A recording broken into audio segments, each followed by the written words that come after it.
Hello everyone and welcome back to Shadow Man Stories. I can picture some of you already in bed, maybe some of you just getting home from work. Wherever you are, whatever time it is, I'm glad you're here. If this helps you relax or sleep, please like and subscribe. It means a lot. Now, let's get you comfortable, and I'll tell you tonight's story. My name is Michael Frostborn, and I've been a park ranger in Alaska for 17 years. People always ask about the name. Yeah, it's real. My grandmother was Inupiat, my grandfather Norwegian. They met during the gold rush days, and somehow that combination made me perfect for this job. At least, that's what I used to think. I work out of Denali National Park, way up in the Kantishna wilderness. Most folks never see where I patrol. It's just me, the ice, and whatever's brave enough or stupid enough to live out here. After nearly 2 decades, I figured I'd seen everything Alaska could throw at me. Grizzlies, wolves, tourists who thought flip-flops were good hiking gear. I handled it all. But January 1983 was different. We were deep into polar night, that time when the sun doesn't show its face for months. The temperature had been sitting at 40 below for 3 weeks straight. Even for Alaska, that was brutal. The kind of cold that turns your breath into ice crystals before it leaves your mouth. The kind that kills you in minutes if you're not careful. I was stationed at the Kantishna cabin, 80 miles from the nearest settlement. No phone lines out here, just a radio that worked when it felt like it. The aurora was acting up something fierce that winter, playing hell with all our electronics. Some nights, the green lights dancing across the sky were so bright you could read by them. My grandmother used to tell me stories about the aurora. She called it the spirits dancing. They're not all friendly, little wolf, she'd say in her mix of English and Inupiat. Some dance to call the ice walkers. When the lights are too bright, you stay inside. You show respect. I hadn't thought about those stories in years. Funny how the mind works, digs up old memories when you need them most. The call came in on January 15th. Dr. Sarah Chen and her research team had been studying permafrost changes up near the Muldrow Glacier. They'd been out there 6 days, checking ice core samples and measuring temperature changes. Standard stuff. Sarah was solid. She'd been coming up here for 5 years, knew the rules, never took stupid risks. Then their emergency beacon went off. When I got the alert, I tried raising them on the radio. Nothing. Just static and something that sounded almost like whispering, but that had to be interference from the aurora. I grabbed my gear and headed out on the snowmobile. Standard rescue protocol, food, shelter, medical supplies, and enough fuel for a 3-day round trip. The ride out took 4 hours through terrain that would make a mountain goat nervous. Ice fields stretched in every direction, broken by sharp ridges and hidden crevasses that could swallow a man whole. The aurora was going crazy overhead, sheets of green and blue light rippling like water, beautiful and terrifying at the same time. I'd done this run dozens of times, but something felt wrong that night. The usual landmarks looked different. Distances seemed off. Even my GPS kept showing readings that didn't match what I was seeing. I chalked it up to the aurora, messing with the satellites. When I reached their camp, my blood went cold. The research station was a mess. 3 tents scattered across the ice like toys thrown by an angry kid. Equipment everywhere, laptops, ice core samples, scientific instruments, all tossed around but not by wind. No snow had drifted against anything. In weather like this, anything left out for 6 days should have been buried. But there were no tracks, nothing human, nothing animal. Just smooth snow around the campsite, like the chaos had happened and then everything else had just stopped. I found Sarah's notebook, half buried under a sleeping bag. Her handwriting was usually neat, but the last few entries were shaky, rushed. Asterisk. Day 4. Ice formations are wrong. Geometric patterns where there should be random cracks. Asterisk, asterisk. Day 5. Tom says he saw someone walking on the glacier last night. Tall figure, impossibly tall, but who could survive out here? Asterisk, asterisk. Day 6. The ice is warm. I put my hand on it, and it's warm. This isn't possible. Asterisk. The final entry was just 2 words, written so hard the pencil had torn through the paper. Asterisk, they're here. Asterisk, I keyed my radio. Base, this is Frostborn. Found the research camp. No signs of the team. Requesting backup and static cut me off. Then something that made my skin crawl. Voices in the white noise, speaking words I couldn't understand but somehow recognized. Old words, the kind my grandmother whispered when she thought I wasn't listening. I checked my gear. Compass was spinning like a carnival ride. GPS showed I was standing in the middle of the Pacific Ocean. Even my watch had stopped, hands frozen at 11:47. That's when I found the first track. It was huge, maybe 20 inches long, shaped like a human foot but wrong. Too narrow, with toes that stretched out like fingers. The print was deep, pressed into ice so hard it was like concrete. But here's the thing that made my hands shake. It was warm. Steam rose from it like it had been made seconds ago. I followed the tracks, because what else could I do? They led away from camp in a straight line, heading toward a ridge of ice formations I'd never seen before. Towers and arches of blue ice, carved into shapes that hurt to look at. Geometric patterns that seemed to shift when I wasn't looking directly at them. The tracks went right up to a wall of solid ice, and then they disappeared. Not around it, through it. I stood there, staring at that wall for I don't know how long, my headlamp beam showing nothing but smooth ice. No cracks, no holes, nothing that could explain where the tracks went. I reached out and touched the ice, expecting the bitter cold that should have frozen my glove to it instantly. It was warm. Not just warm, it pulsed like a heartbeat. I yanked my hand back and stumbled backward. The aurora overhead was so bright now, it cast shadows on the snow.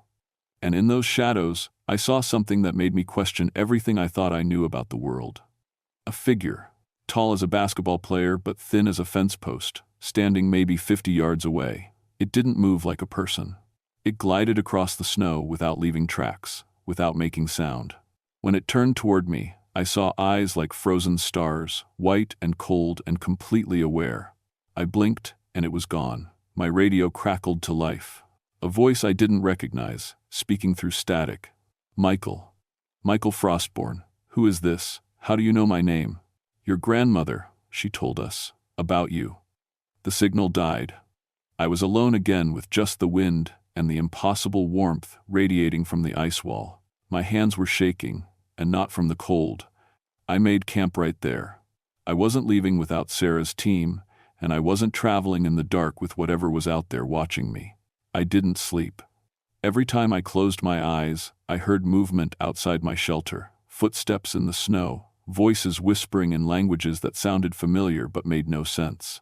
When I looked out, there was nothing but empty ice fields under the dancing lights. Come dawn, or what passed for dawn in the polar night, I found more tracks. Dozens of them, circling my camp like wolves around a campfire. But these weren't wolf tracks. They were the same impossible human prints, only now there were different sizes. Some small as a child's, others massive, like giants had been walking around my tent all night. I followed the freshest trail, my snowshoes crunching on snow that sparkled with ice crystals.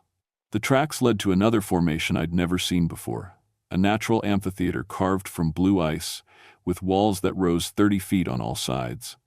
At the center was something that made me stop breathing, a perfect circle of melted ice, steam rising from dark water. And floating in that water, face up and eyes wide open, was Dr. Tom Martinez from Sarah's team. I ran to the edge and called his name. He didn't respond, didn't even blink, just stared at the sky with pupils so dilated I could barely see any white. But he was breathing.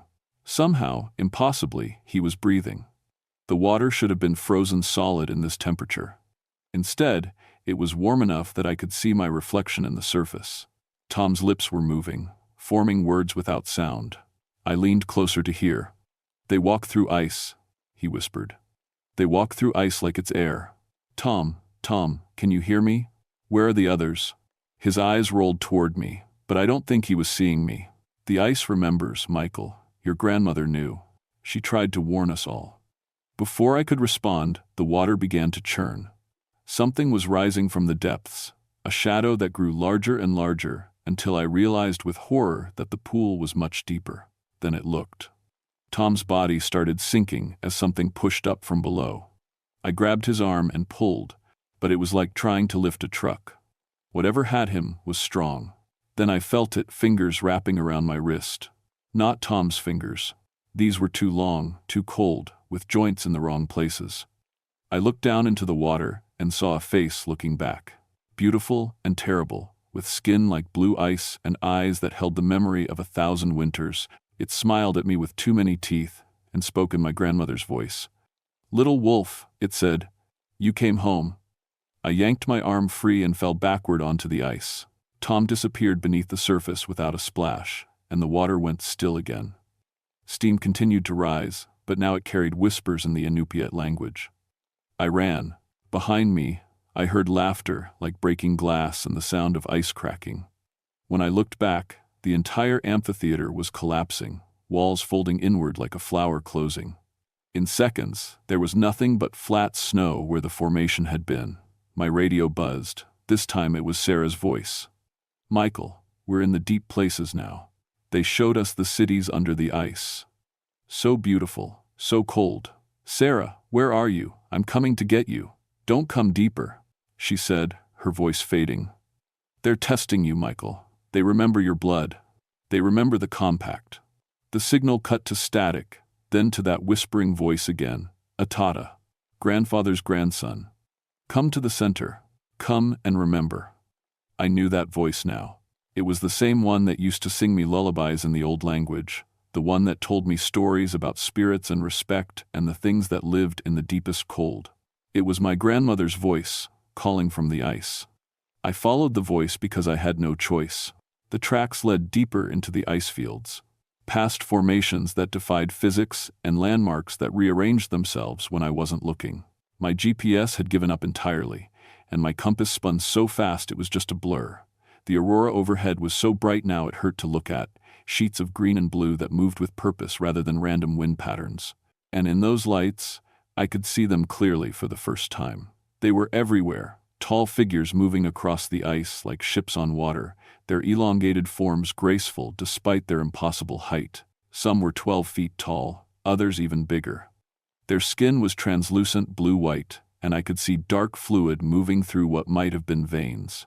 They didn't walk so much as glide, and when they passed through ice formations, the ice simply parted around them like they were made of the same substance. I counted at least 20 of them, all moving in the same direction. Toward a massive structure that rose from the ice ahead of me, a palace or temple carved from a single glacier, with spires that reached up into the aurora itself. At its base was a circle of standing ice pillars, each one 20 feet tall and glowing with internal light. And in the center of that circle, I saw Sarah and the rest of her team. They were alive but changed. Their skin had taken on a bluish tint, and their movements were too fluid, too graceful. They turned toward me as I approached, and I saw that their eyes had become the same frozen white as the entities around them. "Michael," Sarah said, and her voice carried perfectly across the distance between us. "You came, we knew you would." The largest of the ice walkers, the one I thought of as their leader, stepped forward. When it spoke, I heard my grandmother's voice coming from its throat. "Little wolf," it said, "your Ata made a compact with us long ago. When the gold seekers came with their fire and noise, when they disrupted the old balances, he offered his bloodline as guarantee. One of his line would always be here to listen, to understand, to bridge the old ways and the new." I remembered then. Stories my grandmother told about her father, how he'd made peace with the spirits when other men brought only violence to the ice, how he'd promised that his family would always show proper respect to the old powers. "The research team," I started. "Disrupted sacred ice," the entity continued. "Took core samples from the deep places, from ice that holds memories older than your civilization. They had to be taught, but you have the old blood. You can choose." It gestured toward Sarah and the others. "Join them in the deep places, become guardians of the ice roads that run beneath your world. Or what? Return to your surface world. But know that every winter, when the aurora dances too bright and the cold bites too deep, we will be watching. Waiting for the day when your people forget the compact entirely." The ice around us began to shift and flow like water. I could see passages opening in the glacier behind them, tunnels that led down into blue-lit depths where cities of ice stretched beyond imagination. The team members were already walking toward those passages, their human forms becoming more fluid with each step. "Sarah," I called. She turned back one last time. "It's not death, Michael, it's transformation. We'll guard the old places, keep them safe from those who would exploit them. It's an honor." The leader leaned down until its star-white eyes were level with mine. Choose, grandson of the compact keeper. But choose knowing that some promises echo through generations. I thought of my grandmother's warnings, of the stories she'd made me memorize about respect and balance. I thought of all the scientists and developers and tourists who came to Alaska thinking they could take whatever they wanted from the ice. I'll keep the compact, I said. But they come with me. The entity studied me for a long moment, then it straightened up and spoke in its own voice like wind through ice caves, old as glaciers. Acceptable. But know this, keeper of the compact, the ice remembers everything. And we are always watching. I don't remember the journey back to the research camp. One moment I was standing in that circle of ice pillars, the next I was helping Sarah and her team into my emergency shelter. They were human again, mostly, though their eyes still held flecks of that frozen starlight, and they spoke sometimes in languages I'd never heard. The official report listed the incident as severe weather exposure with possible carbon monoxide poisoning from faulty heaters. The team spent 3 weeks in psychiatric observation, but their stories never changed. They all described the same impossible cities beneath the ice, the same graceful guardians who had shown them wonders beyond human understanding. I requested a transfer after that. Now I work as a cultural liaison between the Park Service and local tribal councils. I spend my time documenting traditional knowledge, recording warnings that most people think are just folklore. But I know better. Every winter, when the aurora burns too bright and the temperature drops below 40 degrees, I get reports. Hikers who see tall figures moving across distant glaciers, research teams whose equipment malfunctions near certain ice formations, planes whose instruments go haywire over the deepest parts of the wilderness. I investigate every one. Sometimes I find tracks, those impossible prints that lead into solid ice. Sometimes I find people who've been touched by something beyond our understanding, their eyes holding memories of blue cities and guardians older than civilization. And sometimes, on the coldest nights when the aurora dances across the sky like spirits celebrating, I hear my grandmother's voice on the wind. "Little wolf," she whispers, "thank you for remembering. The ice walkers are still out there.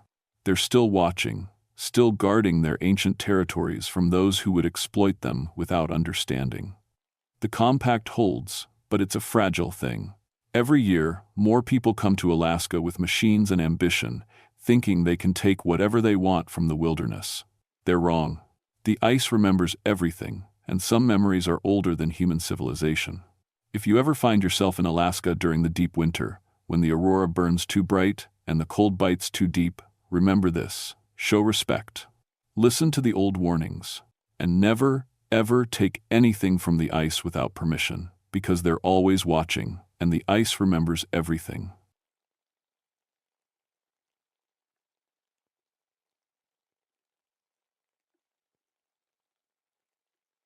My name is Elena Nighthawk, and I've been a park ranger for 13 years. I've seen things in Alaska's wilderness that would make most people pack up and head back to civilization. But what happened to me in September of 1987 changed everything I thought I knew about the natural world. I work in gates of the Arctic National Park, up in the Brooks Range.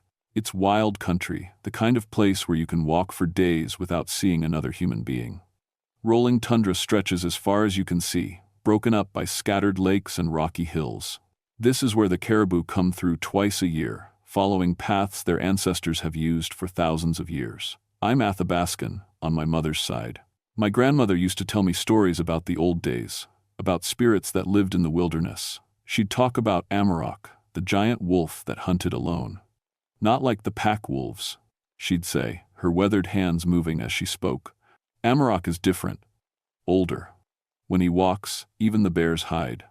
I always figured these were just stories, old folklore, to explain things people didn't understand back then. I had a doctorate in wildlife biology. I knew how predators worked, how ecosystems balanced themselves. Science had answers for everything. The call came in on September 15th. Our pilot, Jake Morrison, had been doing his regular survey flight over the Koyukuk River Valley when he spotted something that made him radio in immediately. "Elena, you need to get out to Sector 7, Jake's voice crackled through the radio. "There's something wrong with the caribou herd." "Wrong how?" I asked, already reaching for my gear. "They're dead. All of them. The whole damn herd. I felt my stomach drop. A caribou die-off could mean disease, and disease could spread fast in the Arctic. How many are we talking about? I counted at least 200 from the air, maybe more. And Elena. They're arranged weird. Like something organized them. I loaded my ATV with everything I'd need for a wildlife mortality investigation. Sample containers, camera equipment, field testing kit, emergency supplies. The drive to Sector 7 took me 3 hours across rough tundra, bouncing over rocks and splashing through shallow streams. The smell hit me first. Death has its own scent in the wilderness, sharp, metallic, wrong. But this was different, stronger, like the air itself was sick. When I crested the hill and saw the caribou, I had to stop the ATV and just stare. Jake was right.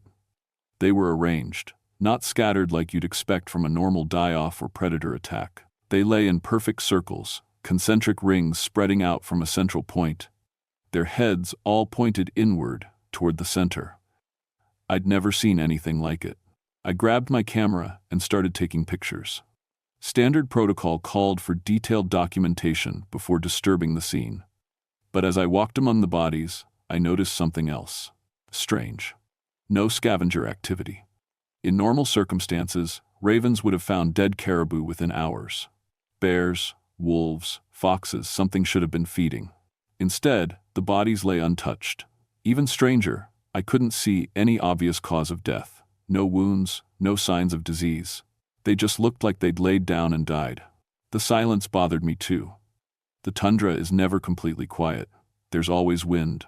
Always some bird or insect making noise. But here, in the middle of this death circle, I could hear nothing but my own breathing and heartbeat.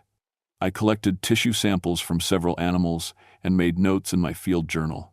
The weather was getting worse, early winter storms were moving in, and I had maybe 2 hours of decent light left. I'd have to come back tomorrow with a full investigation team. As I packed up my equipment, something made me look toward the rocky outcrop about half a mile away. For just a second, I thought I saw movement, something big and gray against the dark stones.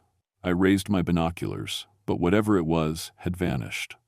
Probably just a shadow, I told myself, or maybe one of the local wolves checking out the area. The drive back to the station took longer than expected.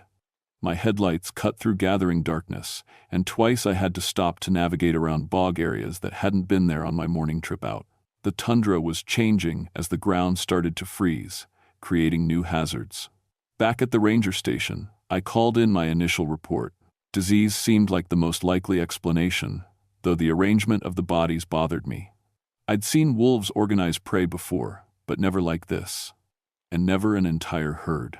I tried calling my supervisor in Fairbanks, but the satellite phone kept cutting out. September storms could knock out communications for days. I was on my own until the weather cleared. That night, I sat in my cabin, reviewing the photos I'd taken. The more I looked at them, the more wrong everything seemed. The circular pattern was too perfect, too deliberate, and in one photo, taken from higher ground, I could see something I'd missed in person: tracks. A single line of tracks leading away from the center of the circle, heading toward the rocky outcrop where I'd seen the movement. Even in the photo, I could tell they were massive, much larger than any wolf tracks I'd ever seen. Outside, the wind was picking up, but underneath the wind, I could swear I heard something else. A sound that made my grandmother's stories suddenly seem a lot less like folklore. A howl. Long, deep, and impossibly loud. Like it was coming from everywhere at once. I woke up at dawn to complete silence. The howling had stopped sometime during the night, but I'd barely slept. Every time I dozed off, I'd dream about those caribou arranged in their perfect circles. My radio crackled to life as I was making coffee. It was Sarah Chen from the research station at Toolik Lake, about 60 miles southeast of my location. "Elena, did you hear anything unusual last night?" Her voice sounded strained. "You mean the howling?" "Yeah, I heard it. Probably just wolves responding to the caribou situation." "That wasn't wolves, Elena. We've been monitoring pack frequencies for 3 years. This was different." Dave ran the sound through our analysis equipment. The frequency was all wrong. Too low, too big. I felt a chill that had nothing to do with the Arctic morning. "What do you mean, too big?" "The sound signature suggests something with a much larger vocal apparatus than any wolf we've recorded. And Elena, it lasted for over 20 minutes. Wolves don't howl for 20 minutes straight. After the radio call, I couldn't concentrate on anything. I tried to work on my monthly reports, but my eyes kept drifting to the photos from yesterday. Finally, I gave up and decided to go back to Sector 7. The weather was worse. Clouds hung low over the tundra, and a cold wind cut right through my jacket. The temperature had dropped 15 degrees overnight, and ice was forming along the edges of the streams. When I reached the site, I knew immediately that something had changed. The caribou were still there, still arranged in their circles, but now there were other tracks, lots of them. Wolf tracks, bear tracks, even some fox prints, all circling the outer edge of the death site but never crossing into the area where the caribou lay. It was like there was an invisible barrier keeping the scavengers out. I followed the large tracks I'd photographed yesterday. They led straight toward the rocky outcrop, but as I got closer, I realized they weren't heading to the rocks at all. They went around them, toward a section of tundra that looked exactly like every other section, except for the bones. They were scattered in a rough line, old and weathered white. Caribou bones, I thought at first, but when I got closer, I realized some of them were too big. Way too big. Femur bones, the size of baseball bats. Skull fragments that could have come from an animal the size of a horse. I was photographing the bone scatter when I heard the sound. Not howling this time, but something worse. Breathing. Deep, rhythmic breathing that seemed to come from the ground itself. I froze, camera halfway to my eye, and listened. The breathing continued for maybe 30 seconds, then stopped. In the silence that followed, I became aware of my own heartbeat hammering in my ears. Something was watching me. I turned slowly, scanning the landscape.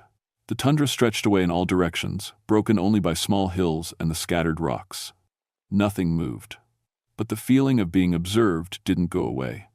Then I saw the prints, fresh tracks, so new that water was still seeping into the impressions. They started about 10 feet from where I stood and headed north, toward the migration route. But these weren't like any animal tracks I'd ever seen. They were wolf-shaped, but enormous. Each print was over a foot long and pressed deep into the half-frozen ground. The stride length was impossible, nearly 12 feet between prints. No wolf could move like that. Nothing could move like that. I followed the tracks for about a quarter mile before they simply vanished.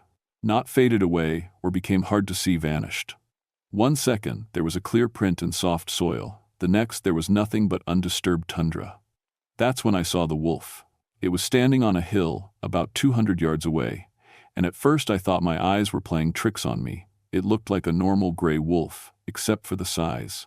Its shoulder came up to about where a moose's shoulder would be. Its head was massive, with intelligent yellow eyes that seemed to look right through me. We stared at each other for what felt like hours but was probably only seconds. Then the wolf tilted its head back and howled. The sound hit me like a physical force. It was the same howl I'd heard the night before, but much closer, much stronger. It went on, a sound like nothing I'd ever experienced. I felt it in my chest, in my bones, in parts of me I didn't know could feel sound. When the howling stopped, the wolf was gone. I stood there shaking, not just from cold. Everything I thought I knew about wildlife behavior, about what was possible in the natural world, had just been turned upside down. I made it back to my ATV, on unsteady legs, and drove back to the station faster than was safe. I needed to think. I needed to figure out what I'd really seen. That night, I called my grandmother. She lived in Fairbanks now, in a small apartment near the hospital, but she still knew more about the old ways than anyone I could think of. "Grandmother," I said when she answered, "tell me about Amarok again." There was a long pause. "Why do you ask, Elena?" I think I might have seen something. Out in the park." Another pause. Longer this time. "Describe what you saw." I told her about the caribou, the tracks, the wolf on the hill. When I finished, she was quiet for so long I thought the connection had been lost. "Grandmother? Amarok is not just a wolf, Elena. He is the spirit of hunting itself. When he walks, it means the balance is wrong. Something has disturbed the old agreements." "What kind of agreements?" "Between people and the land. Between the living and the spirit world. When men take too much, or go where they should not go, Amarok comes to remind them of their place. But I'm not taking anything. I'm protecting the wildlife. Are you? Her voice was gentle but serious. Or are you studying it? Putting radio collars on wolves, tracking their movements, deciding which animals live where? I felt a chill that had nothing to do with the weather. That's my job. Yes, she said sadly. That is your job. But it may not be what the land needs. That night, I lay in bed, listening to the wind and thinking about what my grandmother had said. Outside, something large was moving around my cabin. I could hear heavy footsteps in the snow that had started falling, circling the building again and again. I didn't have the courage to look outside. The next morning, the tracks around my cabin were unmistakable. The same massive wolf prints, but now they formed a complete circle around the building. Whatever had been out there had been watching me all night. I radioed Sarah at Tulik Lake, but the connection was full of static. What I could make out wasn't good. Elena found 3 of our wolves. Radio collars destroyed. Something killed. The signal cut out completely after that. I tried calling other stations, other rangers, anyone who might be able to help. But the atmospheric conditions were wrong. Solar activity, maybe, or just bad weather. Either way, I was completely isolated. The smart thing would have been to pack up and head for Fairbanks until whatever was happening resolved itself. But I couldn't leave. This was my territory, my responsibility, and despite everything, I was a scientist. I needed to understand what was happening. I spent the morning going through every wildlife report I had on file, looking for similar incidents. What I found made my hands shake. Hudson Bay, 1,894. Entire caribou herd found dead in mysterious circumstances. Native guides refused to enter area, claimed giant wolf spirit active. Northwest Territories, 1,923. Mountie Patrol discovers systematic destruction of wildlife. Local Inuit report sightings of wolf larger than any earthly creature. Alaska Territory, 1,956. Wildlife biologist disappears after reporting impossible predator activity near Kobuk Valley. The pattern went back over a century. Every 20 to 30 years, somewhere in the Arctic, someone reported the same thing. Massive wolf sightings, organized animal deaths. Then silence. I was studying a map, trying to plot the locations of historical incidents, when I heard vehicles outside.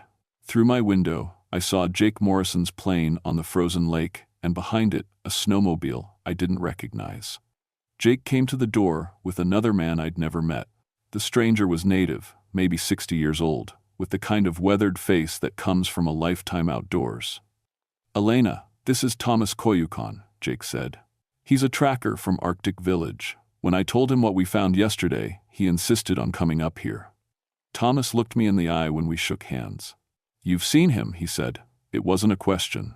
If you mean the wolf, then yes, not wolf. Amarok. And he is not happy with what men have been doing to his land." Jake looked uncomfortable.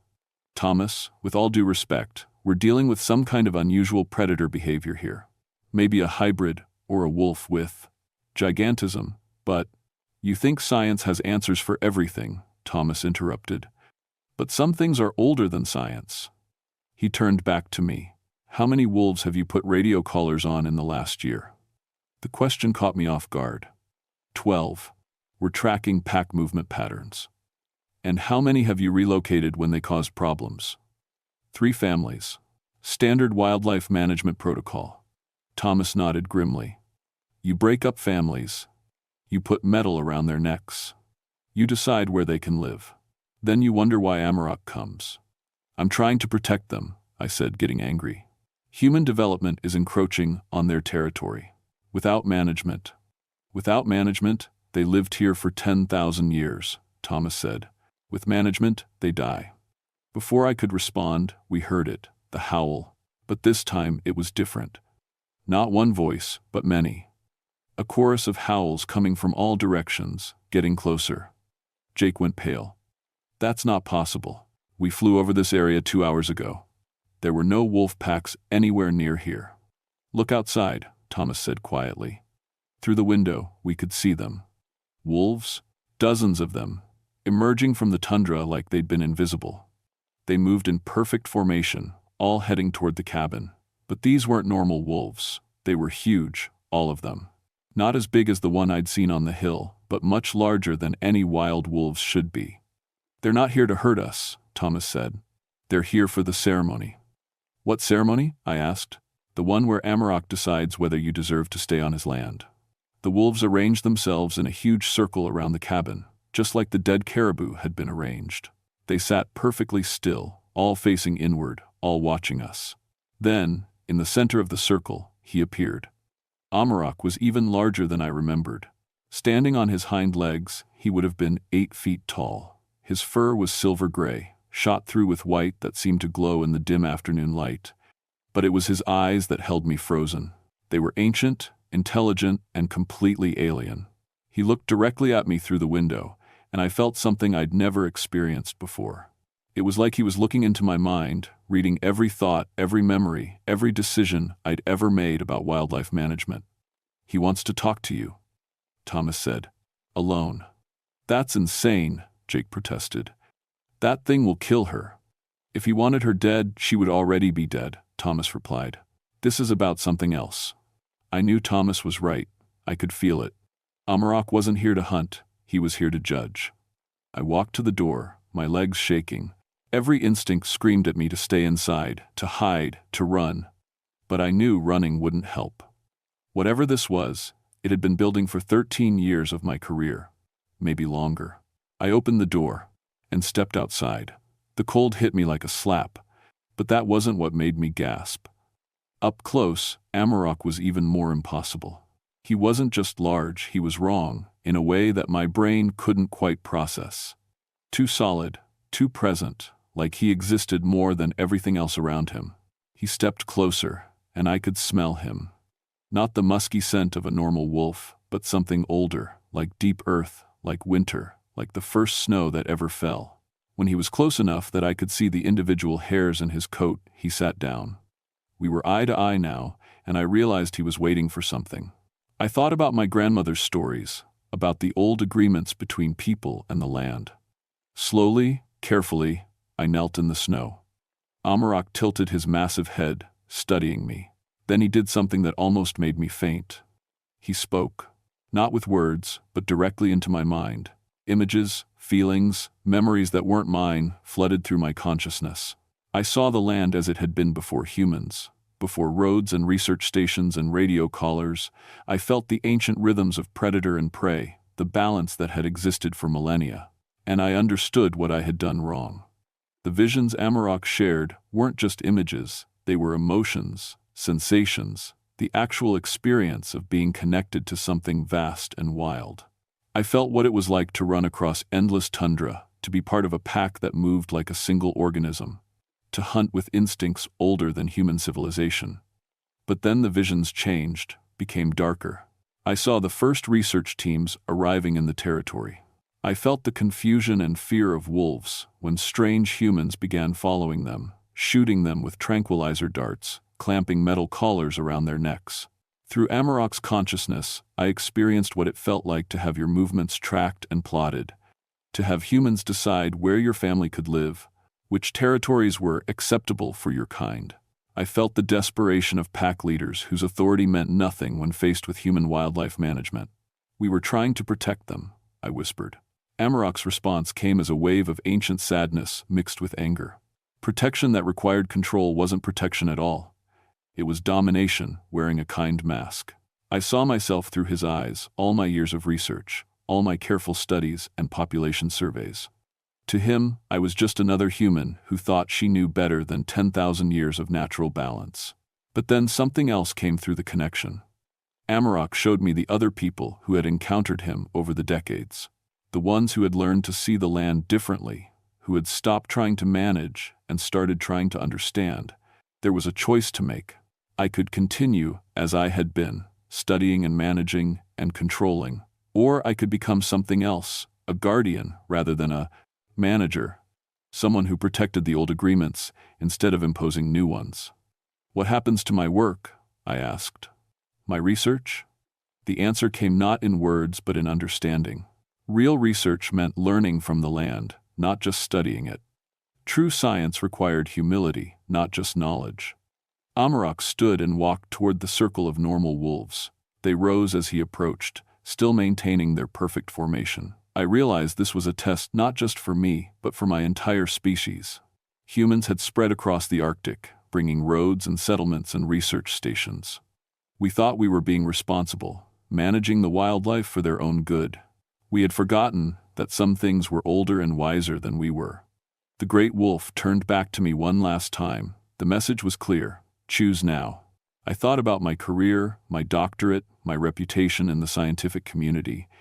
Everything I'd worked for was based on the idea that humans could and should manage wildlife populations, that we were smart enough, educated enough, to make decisions for entire ecosystems.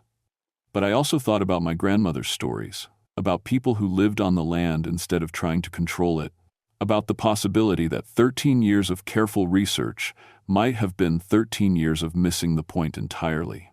I understand, I said. What happened next defied every law of physics I knew. Amarok began to change. His form became less solid, more like living smoke.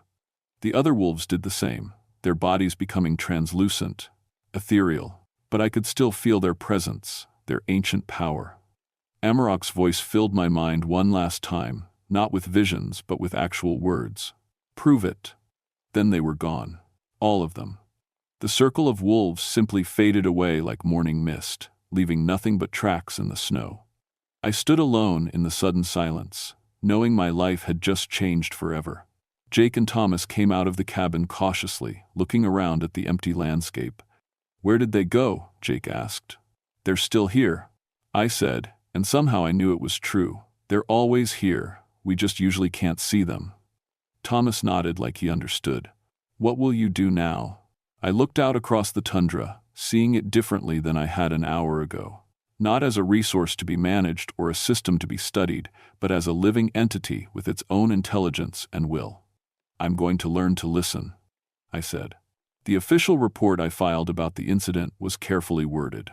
Wildlife mortality event resolved, probable cause.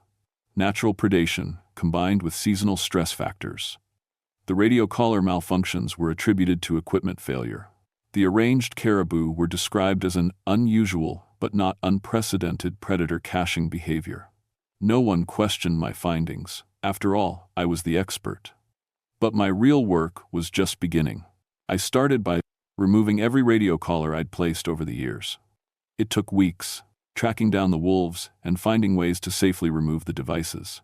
Some of the animals seemed to know what I was doing. They would approach me without fear, standing perfectly still while I cut away the collars that had marked them as research subjects. I stopped the relocation programs. Instead of moving problem wolves, I worked with local communities to find ways for humans and wolves to coexist without human intervention. It wasn't easy, and it didn't always work. But it felt right, in a way my previous methods never had. The changes in myself were harder to document but impossible to ignore. I began to notice things I'd missed before, subtle signs of animal movement, weather patterns that weren't in any meteorological textbook, the way the land itself seemed to communicate through changes in wind and light. Most importantly, I could sense when Amarok was near. Not see him, he remained invisible unless he chose otherwise, but feel his presence like a change in air pressure before a storm. He was watching, judging whether I was keeping my promise to listen instead of control.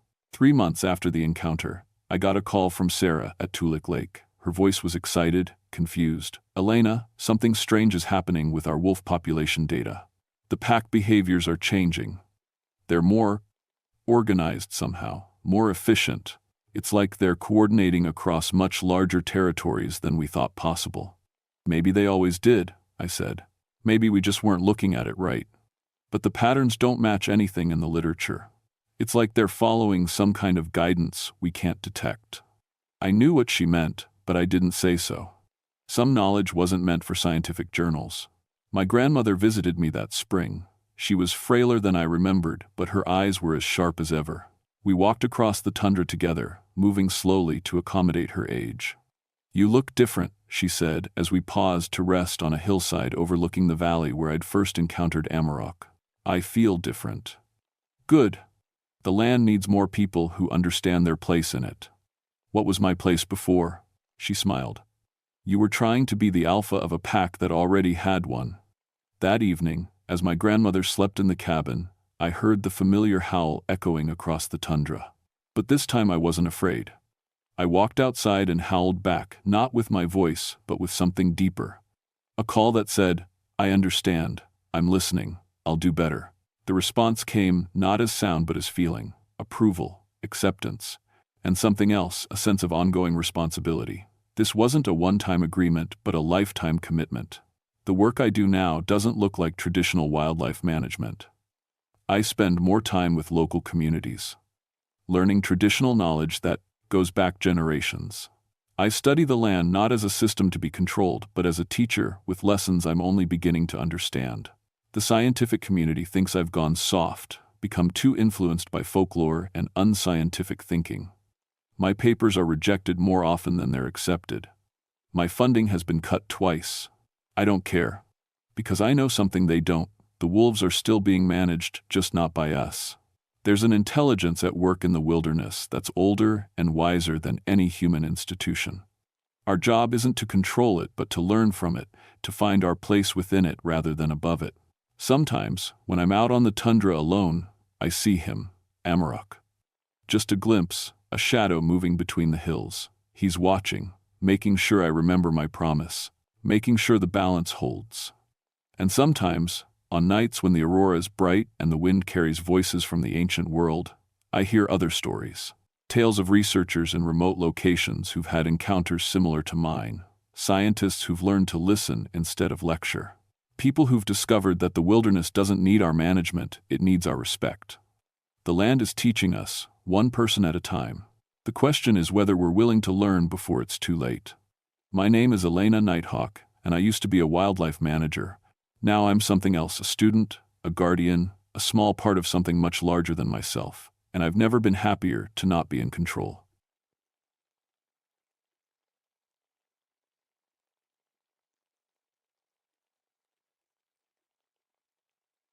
My name is Samuel Goldstream, and I've been a park ranger in Alaska for 20 years. Most folks think that means I sit around campfires telling bear stories, but the truth is different. I work the Yukon-Charlie Rivers National Preserve, and my job is keeping people alive when everything goes wrong. The radio crackled in my cabin that March morning in 1979. Static filled the air like angry wasps.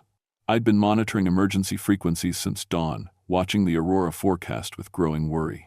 The northern lights were supposed to be spectacular that night, the kind that draws photographers from around the world and makes pilots nervous.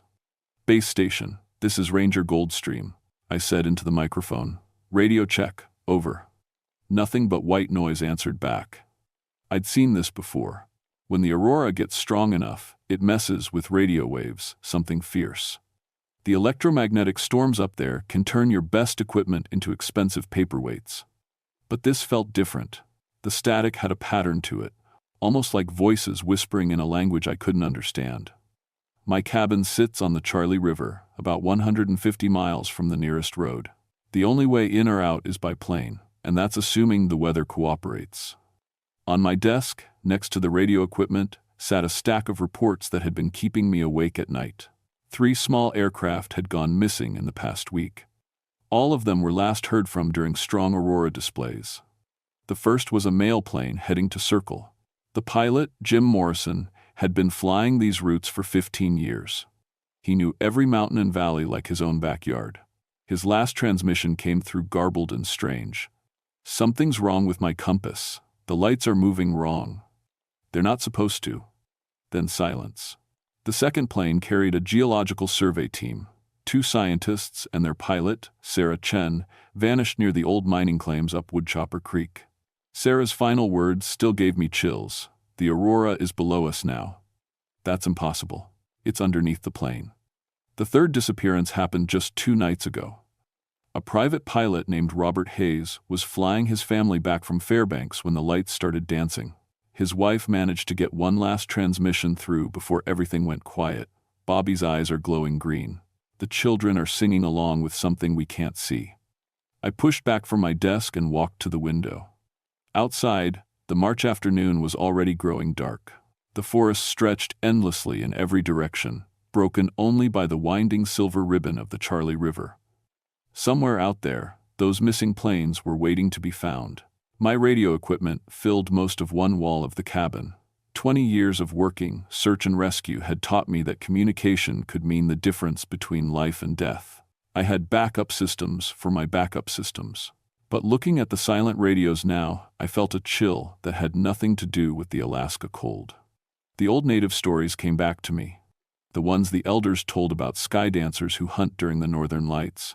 I'd always figured they were just trying to explain something they didn't understand. Aurora are caused by solar particles hitting our magnetic field. Simple science, but as the static whispered from my speakers, those old stories didn't seem so crazy anymore. I checked my weather instruments. The magnetic field readings were off the charts. According to my equipment, we were about to experience the strongest aurora activity in 50 years, the kind that could light up the sky like daylight and make compass needles spin like pinwheels. Outside my window, the first green glow was starting to appear on the northern horizon. The aurora came alive at sunset like nothing I'd ever seen. Green curtains of light stretched across the sky, dancing and twisting in patterns that made my eyes water. But there was something wrong about the way they moved. Aurora are supposed to follow the magnetic field lines, flowing in predictable arcs.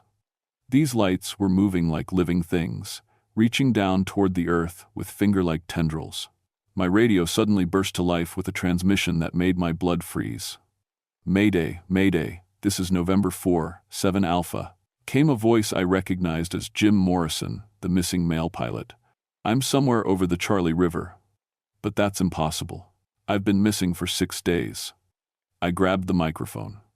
"Jim, this is Samuel Goldstream at base station.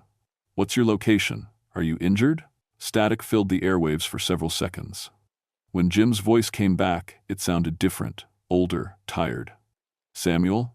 Is that really you?" I can't find my way home. The lights won't let me land. Every time I try to descend, they pull me back up. I looked at my instruments. The readings made no sense. According to my equipment, the transmission was coming from directly overhead, but also from somewhere hundreds of miles away. The signal strength kept fluctuating, as if the source was moving impossibly fast. "Jim, I need you to describe what you see," I said, trying to keep my voice steady. "The aurora. It's not just lights anymore. There are shapes in it. People-shaped, but made of green and blue fire. They're hunting something." The radio went dead. I rushed outside and scanned the sky with binoculars. The aurora writhed above me like a living creature, but I couldn't see any aircraft. The lights were so bright they cast shadows on the ground, shadows that seemed to move independently of the aurora itself. That's when I heard the singing. It came from everywhere and nowhere, a haunting melody that made my teeth ache. The sound wasn't coming through the air, it was coming through my radio equipment, even though I'd left it inside. The aurora was somehow using my own electronics to broadcast directly into my cabin. I ran back inside to find all my radio dials spinning on their own. Voices and languages I'd never heard were mixing with the static. But underneath it all, I could make out familiar words spoken by familiar people. "Help me." Sarah Chen's voice, the missing geologist pilot. "We can't find our way home." Multiple voices now, including children. "The lights are hunting us." Robert Hayes, barely a whisper. Then, cutting through everything else, came a voice that wasn't human at all. It spoke in perfect English, but there was something wrong with the rhythm, like someone who had learned the language by listening to radio transmissions. "Samuel Goldstream, you coordinate the search frequencies. You will help us gather the lost ones."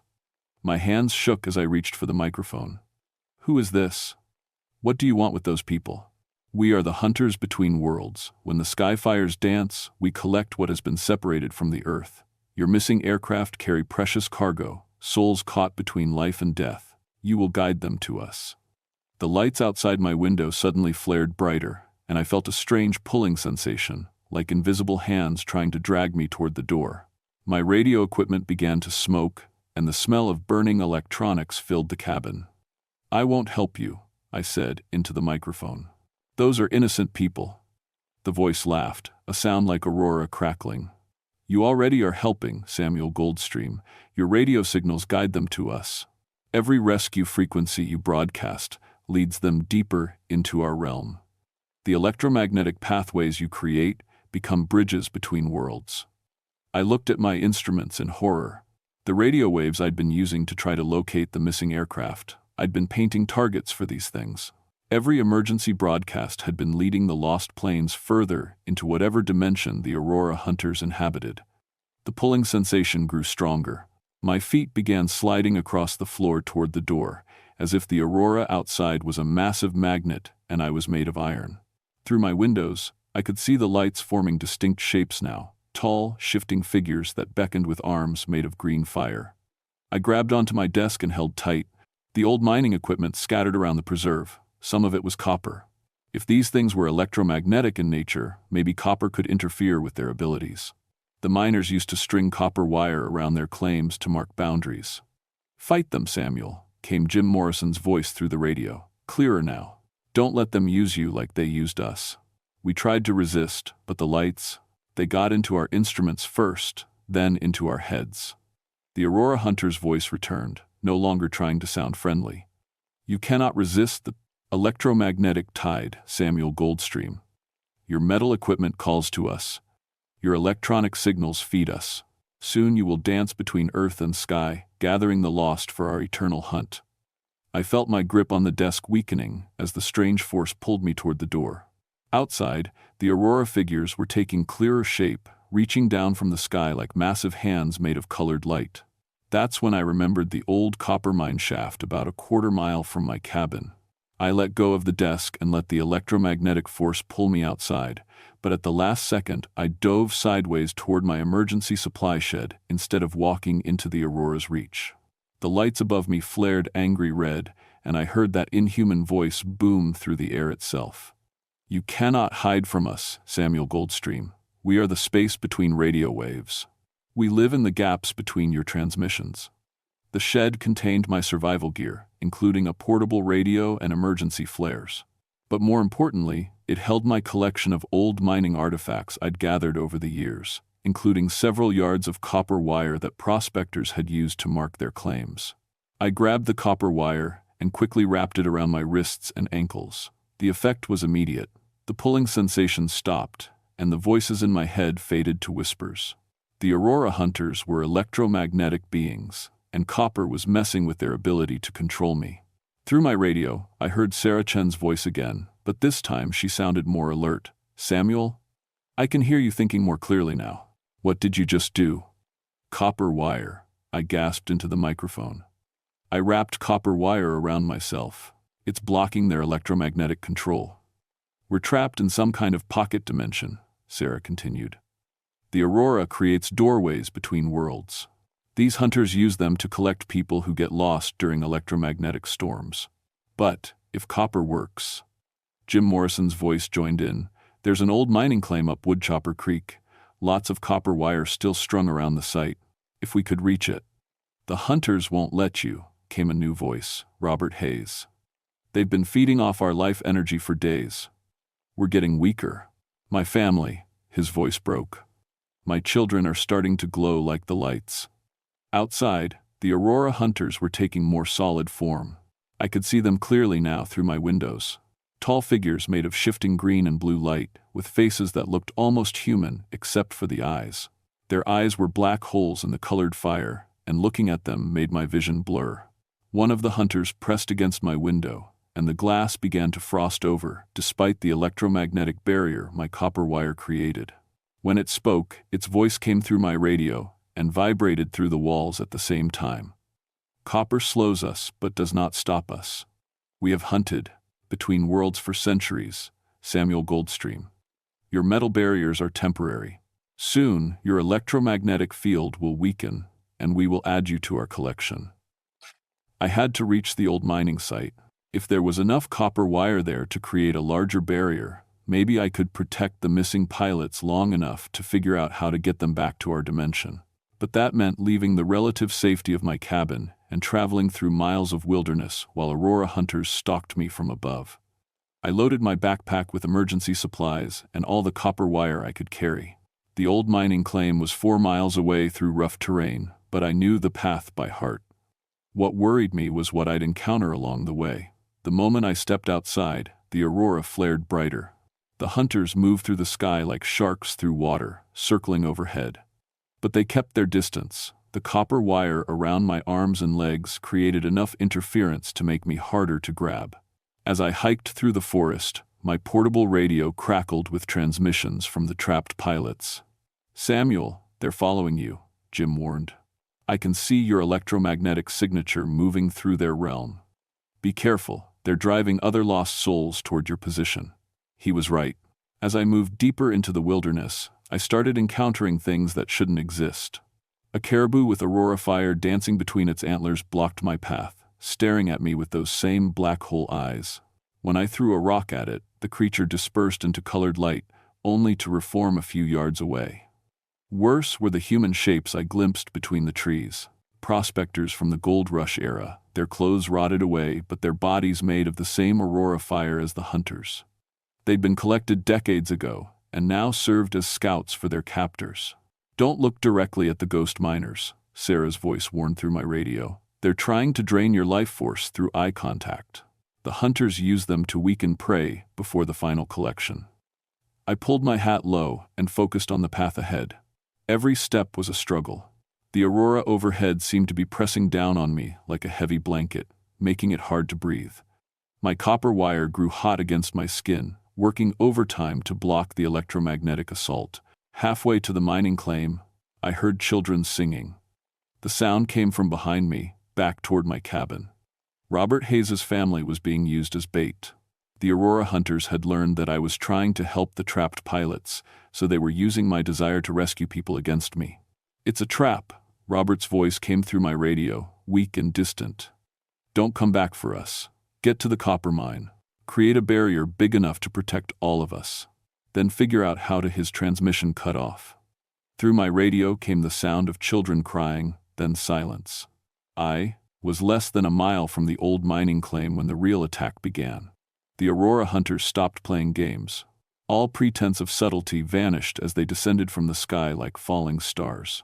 The electromagnetic pressure became so intense that my portable radio started smoking. Even with copper wire protection, I could feel them trying to get inside my head. "Samuel Goldstream." Their collective voice boomed through the forest itself. "You will join the eternal hunt. Your electromagnetic knowledge makes you valuable. Surrender now, and your death will be brief.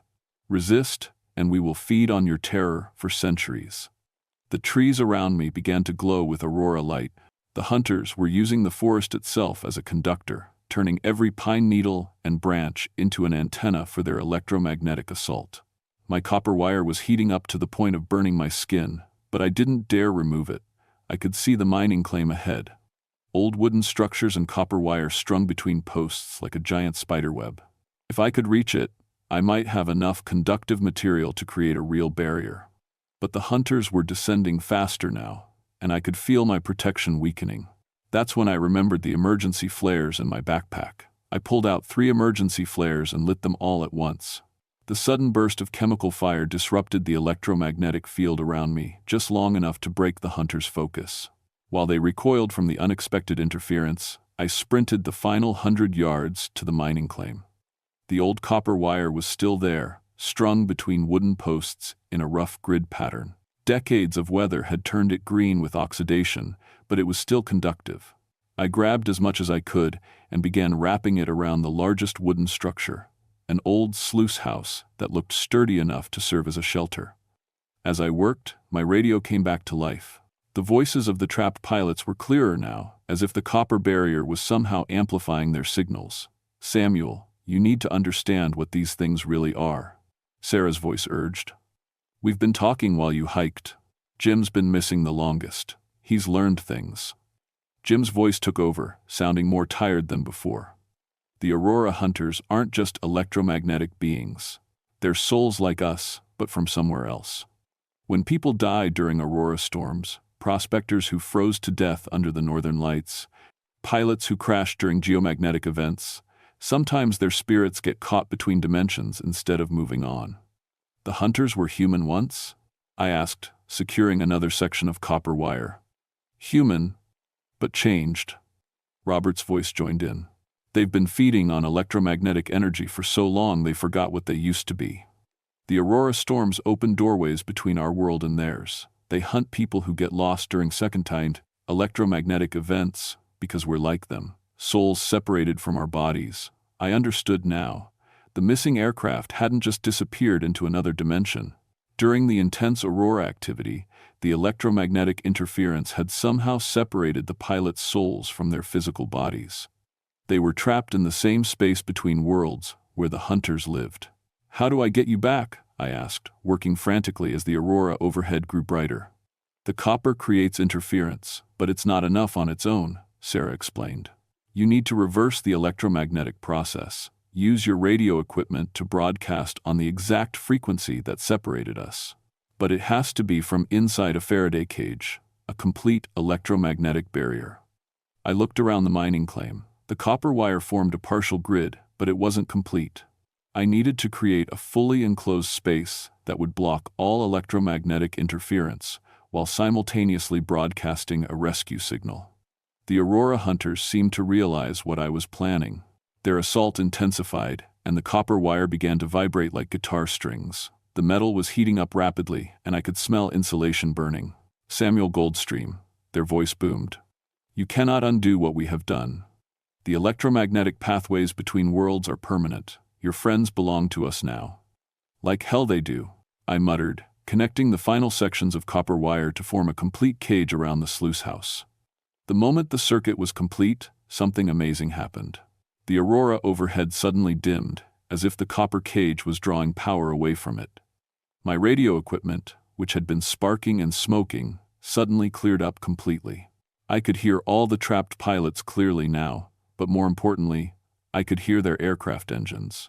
They were trying to fly home, but the electromagnetic interference kept pulling them back into the hunter's dimension. "I'm going to try to guide you back," I told them. When I broadcast the return signal, focus on my voice and fly toward it. I set my radio to emergency frequency and began broadcasting a steady beacon signal. The copper cage amplified and focused the transmission, creating an electromagnetic lighthouse that cut through the aurora interference. Almost immediately, I heard the sound of aircraft engines getting closer, but the aurora hunters weren't giving up without a fight.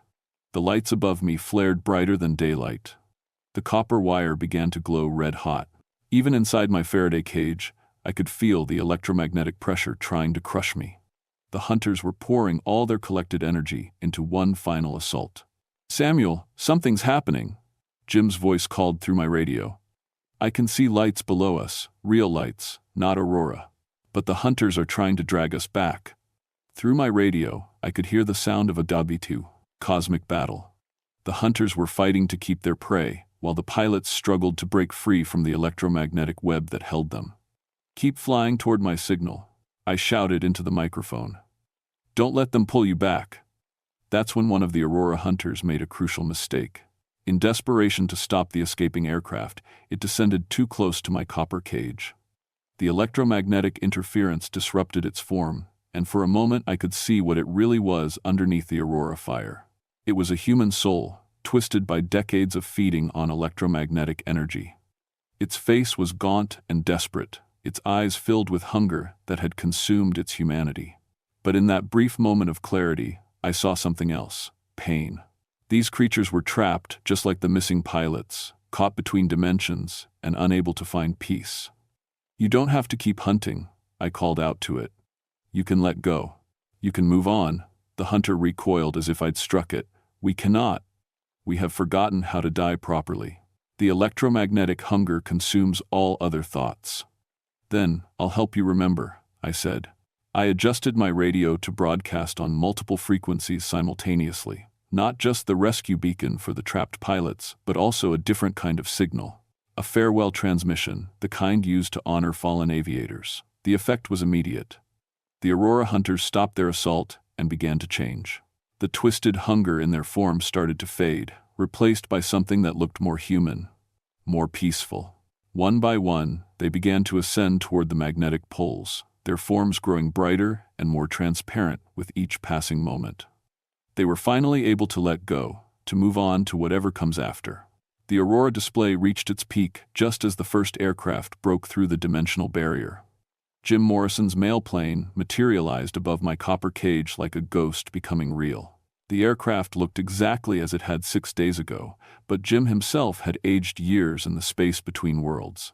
His hair was white now, and his eyes held the weight of someone who had seen beyond the normal boundaries of life and death. Sarah Chen's geological survey plane followed moments later, then Robert Hayes's family aircraft. All 3 pilots managed to land safely on the rough terrain near the mining claim, but their passengers were in shock. The children were singing songs in languages that didn't exist, and the survey scientists kept pointing at empty air as if they could still see the aurora hunters. "How long were we gone?" Sarah asked as she climbed out of her plane on shaking legs. 6 days for you and Jim, I told her. 2 days for Robert's family. It felt like months, Robert whispered, holding his wife and children close. Time doesn't work the same way in that place. We watched civilizations rise and fall in the space of heartbeats. The aurora hunters showed us the history of everyone they'd ever collected. The official reports called it an unprecedented geomagnetic storm that had caused temporary navigation failures and forced landings. The fact that 3 aircraft had been missing for days was attributed to faulty search procedures and communication equipment failures. But I knew the truth. The aurora hunters had been real, and they'd been collecting lost souls for over a century. The copper cage at the mining claim became my early warning system. Whenever electromagnetic readings spiked beyond normal levels, I'd hike out there and monitor the aurora activity. Over the years, I learned to predict when the dimensional barriers would weaken. I developed new emergency protocols for aviation during extreme aurora displays. Pilots were advised to carry copper wire in their emergency kits and to avoid flying during the strongest geomagnetic storms. Some of the old-timers thought I was crazy, but the younger rangers listened. We prevented dozens of disappearances by taking the aurora seriously as more than just a pretty light show. Jim Morrison retired from flying after his experience. He spent his remaining years documenting native stories about sky spirits and electromagnetic phenomena. Sarah Chen became a researcher studying the connection between geomagnetic events and reported supernatural encounters. Robert Hayes moved his family to somewhere with less spectacular northern lights. As for me, I developed a sensitivity to electromagnetic fields that let me predict aurora activity days in advance. Sometimes, on the clearest nights, I could still hear whispers in my radio static, not from hunters anymore, but from travelers who had found their way home to whatever lies beyond the lights. The mining claim is still there, copper wire gleaming in the moonlight. I check on it every few months, making sure the electromagnetic barrier remains strong. Because while I help the aurora hunters find peace, I know there are other things out there in the spaces between worlds, other entities that might not be as willing to let go. The northern lights are beautiful from a distance, but some dances are deadly. When the aurora reaches down toward the earth like grasping fingers, when your radio fills with voices speaking impossible languages, when your compass spins like it's forgotten which way is home, that's when you remember that some boundaries are there for a reason. And sometimes, late at night when the electromagnetic readings spike beyond normal levels, I still hear Jim Morrison's voice coming through my radio. "Samuel, the lights are moving wrong again. But now I know what to do about it."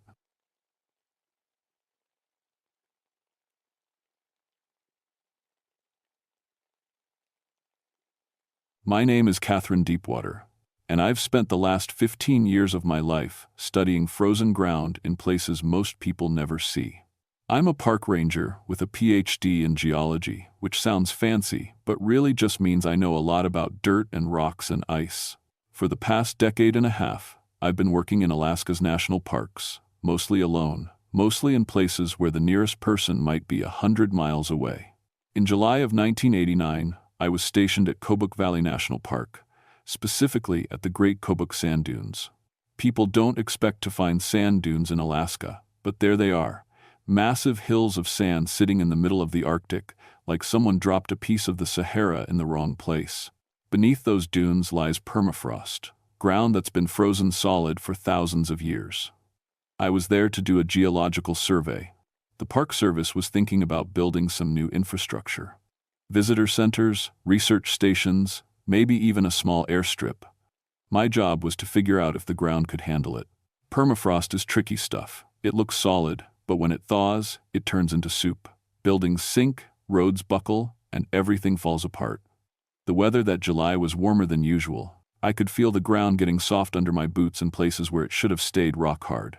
My equipment, ground-penetrating radar, seismic sensors, core sampling tools, was picking up some odd readings, but nothing I couldn't explain. At first, I'd heard the local stories, of course.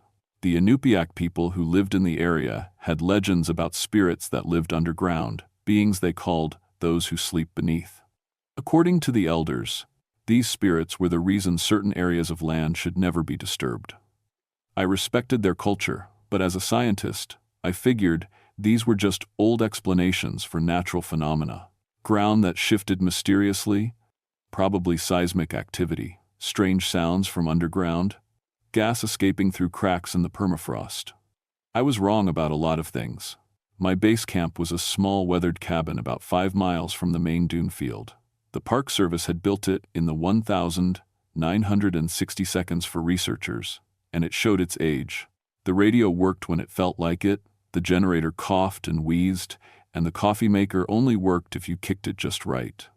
But it was shelter, and in a place like this, shelter was everything. The first week went normally. I took core samples, ran radar scans, and set up a network of seismic sensors to monitor ground movement. The permafrost was definitely softer than it should be for the season, but that could be explained by the warm weather. My readings showed some unusual density variations underground, empty spaces where there should be solid earth, but caves and air pockets weren't unheard of in permafrost regions. It was on my 8th day that I first noticed something was really wrong. I was checking one of my seismic sensors, a device about the size of a lunchbox that I'd planted near the base of the largest dune. These sensors detect vibrations in the ground, earthquakes, rock slides, even heavy machinery from miles away. This one had been recording strange patterns for 2 days straight. The readout looked like a heartbeat, not the random tremors you'd expect from settling permafrost or distant earthquakes, but a steady, rhythmic pulse. Thump, pause, thump, pause. About 60 beats per minute, just like a resting human heart, but coming from deep underground. I checked the sensor, thinking it might be malfunctioning. Everything looked normal. I checked my other sensors. They were all picking up the same rhythm, though it was strongest at the dune site. Whatever was causing this pulse, it was big, and it was directly below the sand. That night, back at the cabin, I radioed my supervisor in Fairbanks. The connection was full of static, but I managed to explain what I'd found. Probably equipment interference, he said, his voice crackling through the speaker. Or maybe there's a natural gas pocket down there, releasing pressure in cycles. Document everything and keep monitoring. I wanted to believe him. Natural gas would explain the rhythmic pressure releases. But as I lay in my sleeping bag that night, listening to the wind howl across the dunes, I couldn't shake the feeling that something was watching me from underneath the ground. The next morning, I found tracks around my cabin. The tracks were unlike anything I'd seen in 15 years of wilderness work. They looked almost human, but wrong in ways that made my skin crawl. Each footprint was about the size of a man's boot, but deeper than any human foot should press into the semi-frozen ground. The toes were too long, spreading wide like someone walking barefoot, but with what looked like claw marks extending beyond where the toes should end. They circled my cabin 3 times, always staying about 20 feet away, like whoever made them had been pacing around the building in the dark. I followed the trail with my camera, taking pictures and measurements. The stride length was enormous, nearly 4 feet between steps. Either someone very tall had been walking around my cabin, or something had been taking impossibly long steps. The tracks led toward the dunes, then simply stopped at the base of the largest mound of sand, as if whoever made them had just sunk into the earth. My rational mind kicked in. Had to be a bear, I told myself.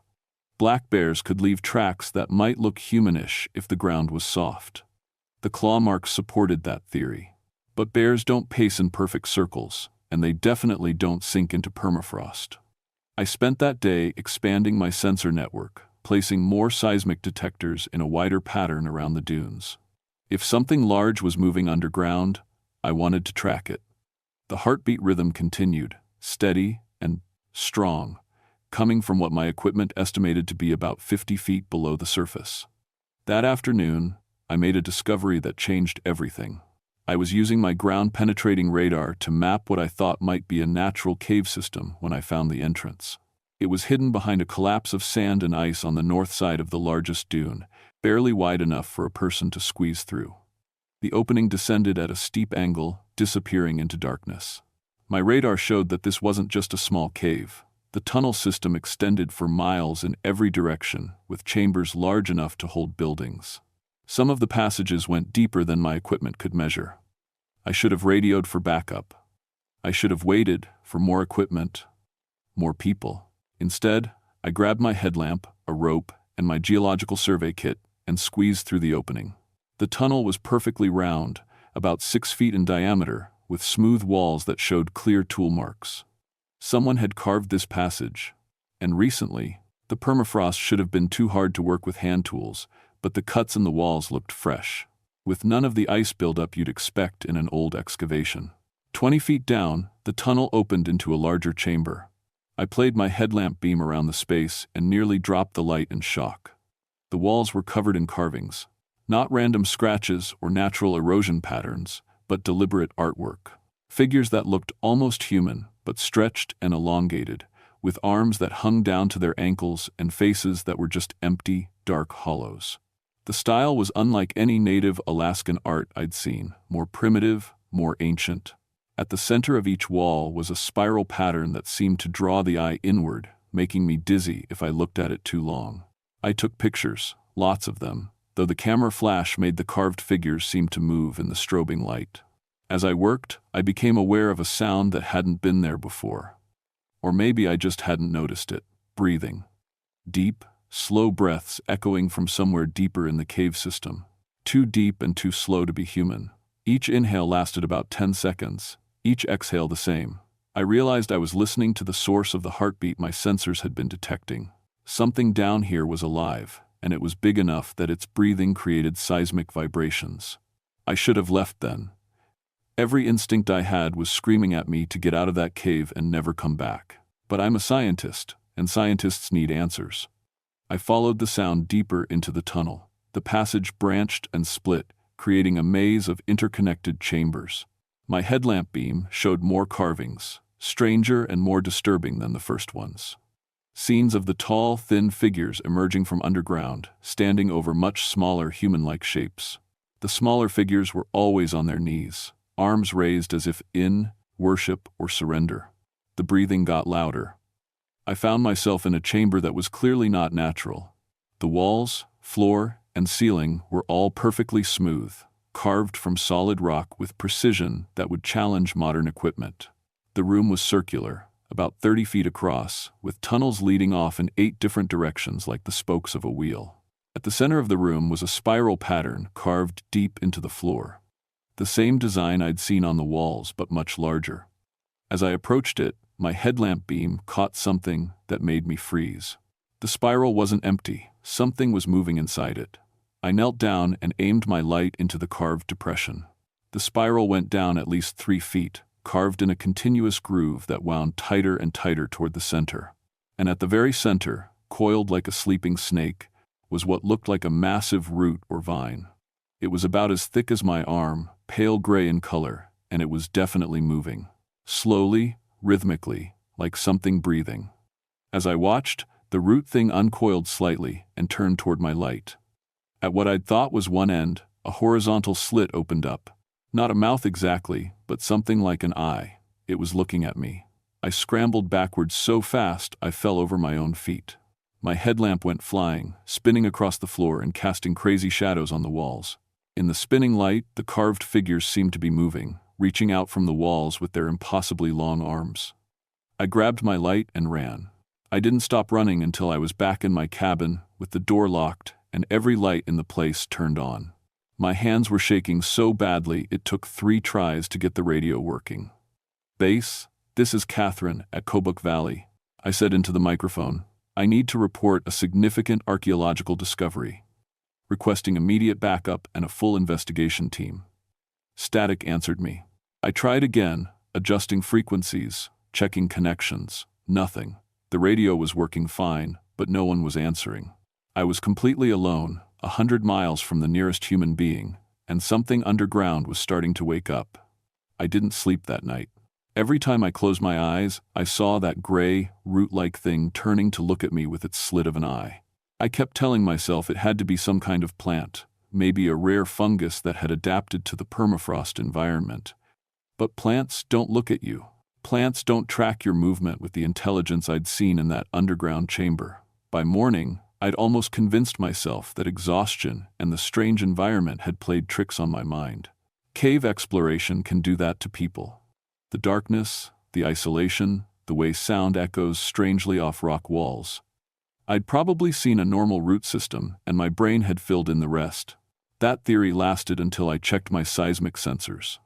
The steady, heartbeat rhythm had changed. Instead of the calm 60 beats per minute I'd been recording for days, the sensors now showed rapid, irregular pulses. Whatever was underground was agitated, its heart rate spiking like an animal that sensed danger. And it wasn't alone anymore. The sensors were picking up multiple sources now. The original signal was still the strongest, coming from deep beneath the main dune. But smaller rhythms had appeared all around the area. Dozens of them, scattered throughout the underground network.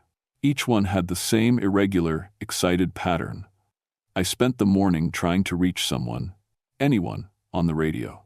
I cycled through every frequency, sent out emergency signals, even tried to contact aircraft that might be passing overhead.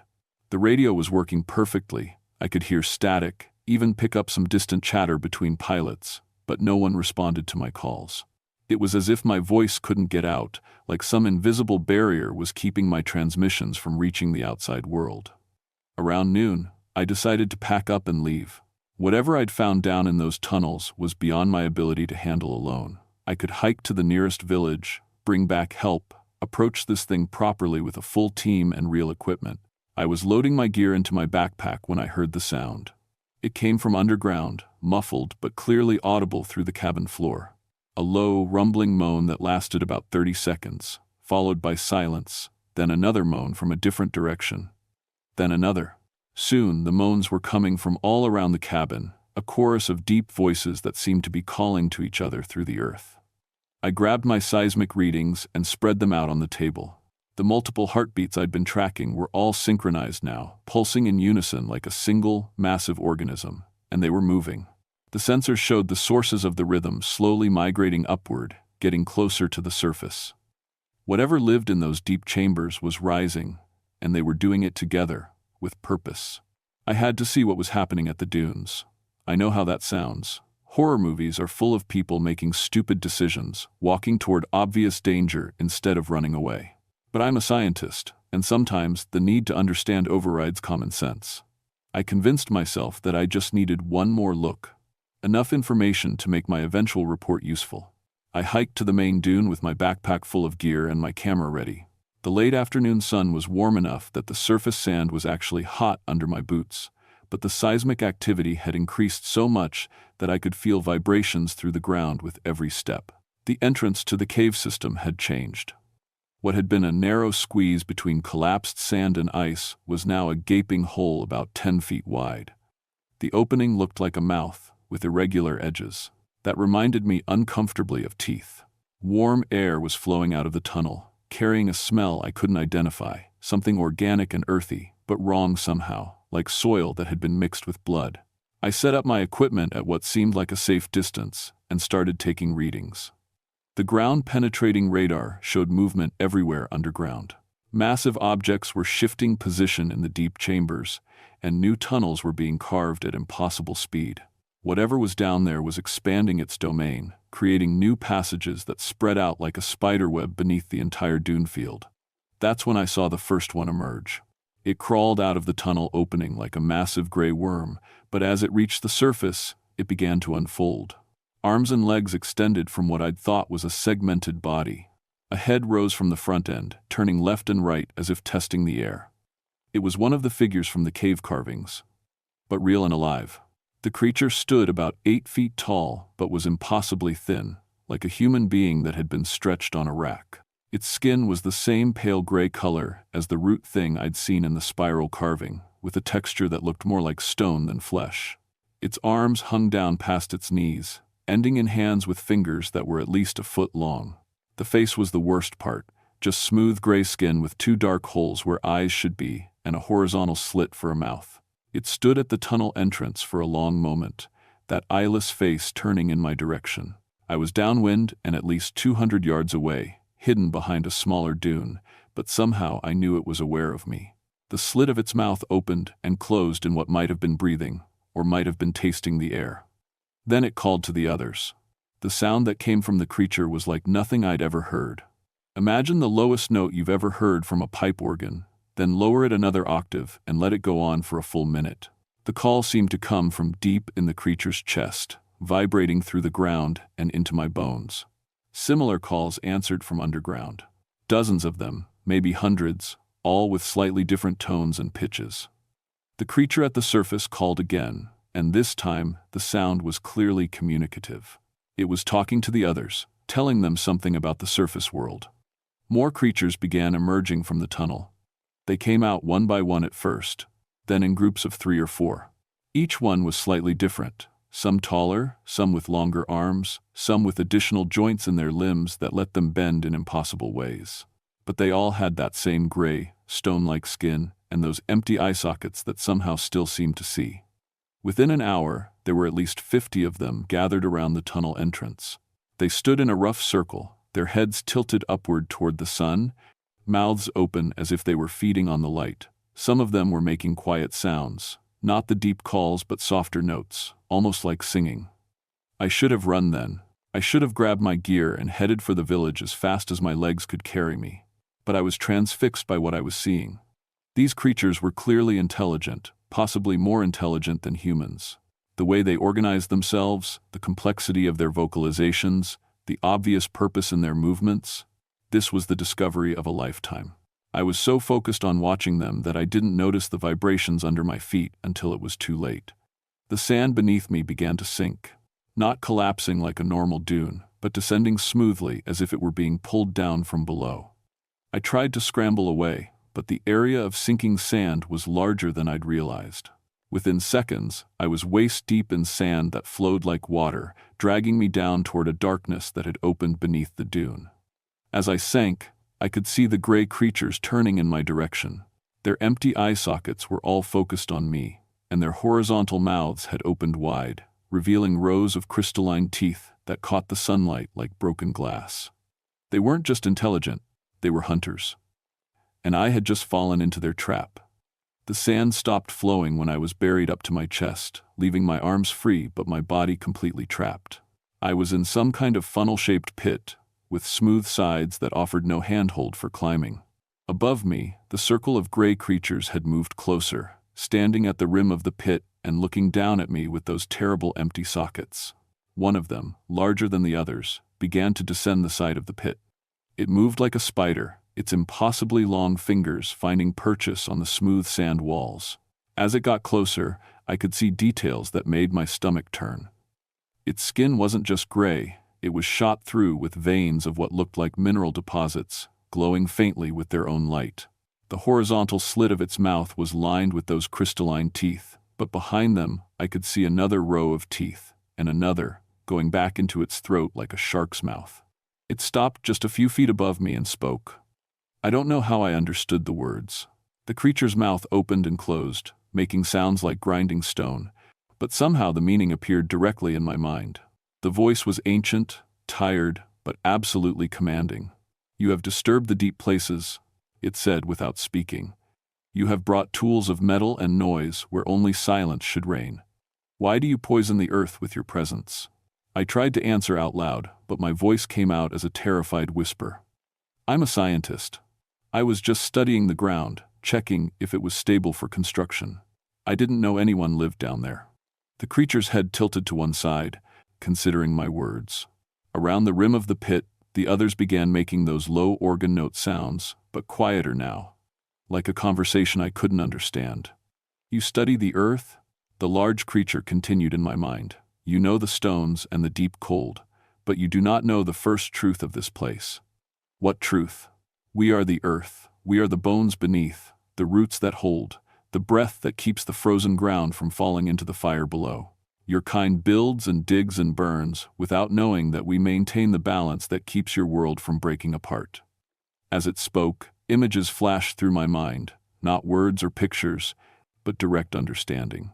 I saw the network of tunnels beneath the permafrost stretching across all of Alaska, all of northern Canada, even under the ice cap of the North Pole.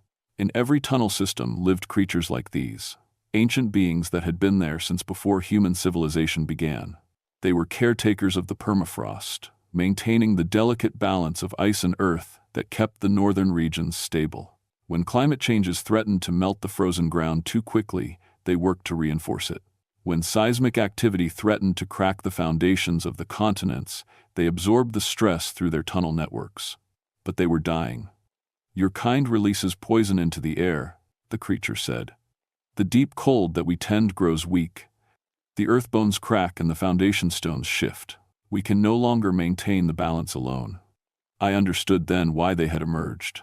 The permafrost really was becoming unstable, not just from the unusually warm weather, but from larger climate changes that were happening across the entire Arctic. These creatures were running out of time to find a solution. "What do you want from me?" I asked. "You understand the earth bones as we do. You know their weakness and their strength. We need your knowledge joined with ours, or all will fall into chaos." The creature extended one of its impossibly long arms toward me. Its fingers were tipped with claws that looked like they were made of the same crystalline material as its teeth, but it held its hand palm up in what was clearly an invitation, not a threat. "I can teach you the deep ways," it said. "Show you how the earth truly lives and breathes. But the learning requires trust. You must come below, into the heart chambers, where your body will change to match the deep places." I stared at its outstretched hand, understanding what it was offering. These creatures wanted to make me one of them, to transform me into something that could survive in their underground world and help them maintain the geological balance. I would gain knowledge that no human had ever possessed, become part of an ancient system that kept the world stable, but I would stop being human. And if I refuse, then you die here and we continue to fail. And eventually the northern earth collapses and takes your cities with it. But the choice is yours to make. Around the rim of the pit, more creatures had gathered. Hundreds of them now, all watching silently with their empty eye sockets. I could feel their patience, but also their desperation. They had been fighting a losing battle against climate change for decades, watching their ancient responsibility slip away as the world warmed beyond their ability to control. I thought about my life above ground. 15 years of working alone in remote places, studying problems that seemed to get worse every year. I had no family waiting for me, no close friends who would miss me if I disappeared. My official report on this site would recommend against any construction, which meant this area would remain protected whether I was here to monitor it or not. But more than that, I thought about what these creatures had shown me. The vast network of guardians working beneath the Earth's surface, maintaining a balance that most humans didn't even know existed. If they failed, the consequences would be catastrophic. Not just for the Arctic, but for the entire planet, as rising sea levels and geological instability triggered cascading environmental collapse. I reached out and took the creature's hand.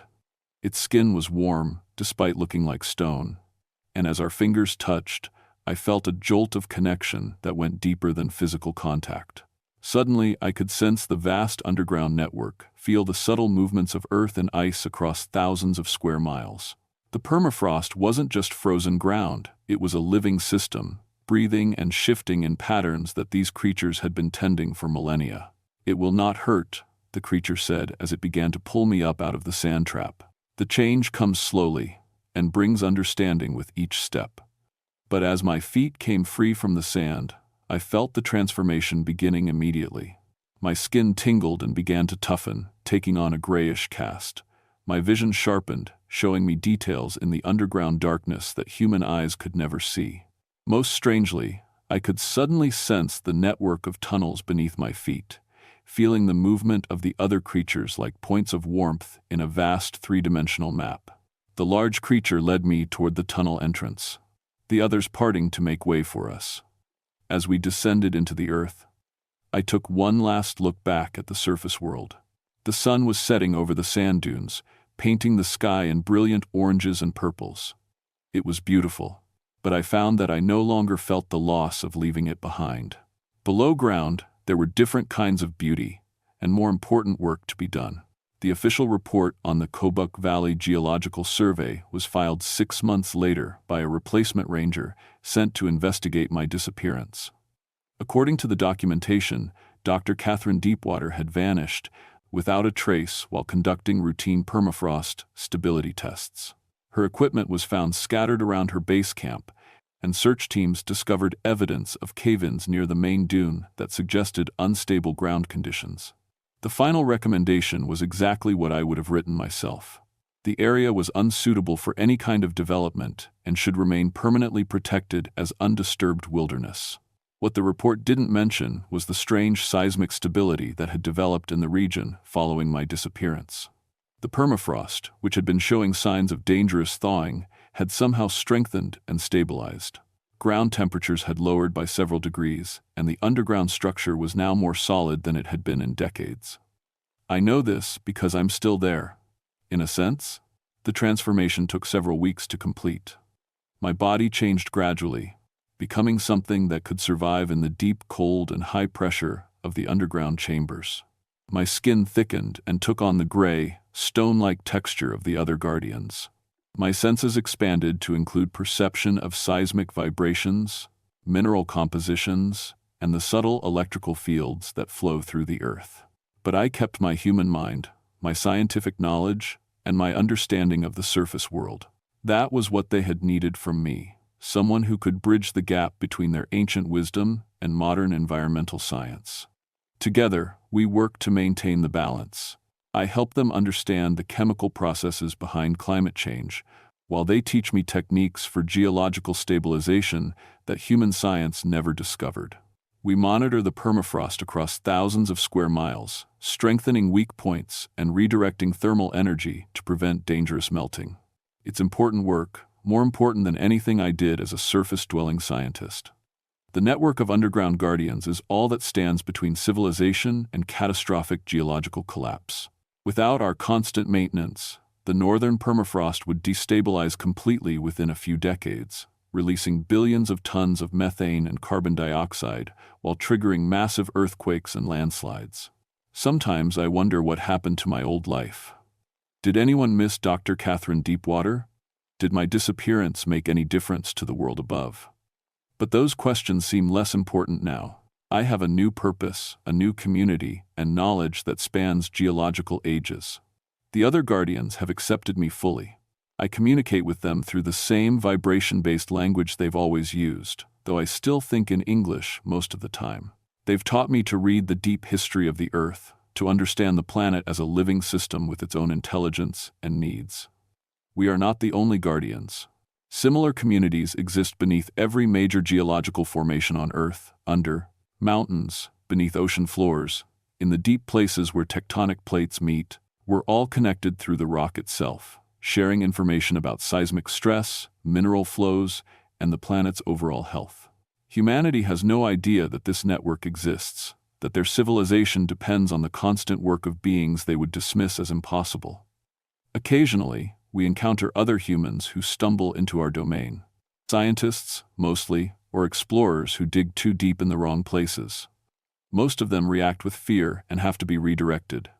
Their memories altered to forget what they've seen. But a few, like me, have the right combination of knowledge and willingness to join us. The network is always growing, because the threats to geological stability are increasing. Climate change is accelerating, and human industrial activity puts more stress on the planet's foundation systems every year. We need more guardians, more minds that can understand both the ancient ways and the modern challenges. If you're reading this somehow, if this account has reached the surface world through channels I can't imagine, then perhaps you're someone who might understand. Perhaps you're a scientist who's noticed unexplained seismic patterns, or a geologist who's found evidence of impossible underground structures. If you are, then know this: the Earth is alive, and it needs protection. The guardians beneath the permafrost are just one small part of a vast system that maintains the balance necessary for life on the surface. That system is under threat, and it needs help from minds that can bridge the gap between ancient wisdom and modern knowledge. Sometimes, Late at night in the deep chambers, I think about the sun setting over the sand dunes and wonder if I made the right choice. But then I feel the pulse of the Earth's heartbeat through the rock walls, sense the vast network of tunnels and chambers that stretch beneath entire continents, and I know that this is where I belong. The Guardians have work to do, and now, so do I. My name was Catherine Deepwater, and I was a park ranger who studied frozen ground in Alaska. Now I am something else, something more, and the Earth itself is my responsibility. The permafrost is stable, the deep places are secure, and the balance continues. But it won't continue forever without help. The choice is always there, for those who have the knowledge to understand and the courage to accept transformation. The Earth is calling, and it needs guardians now more than ever. Are you listening?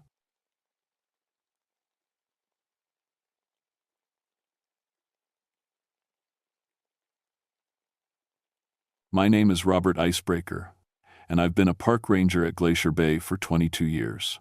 People always laugh at my last name when they hear what I do for work, but it's real. My Tlingit grandfather gave it to our family long before I knew I'd spend my life around ice. I'm 52 now, and I've seen things in these glaciers that would make most people pack up and leave Alaska forever.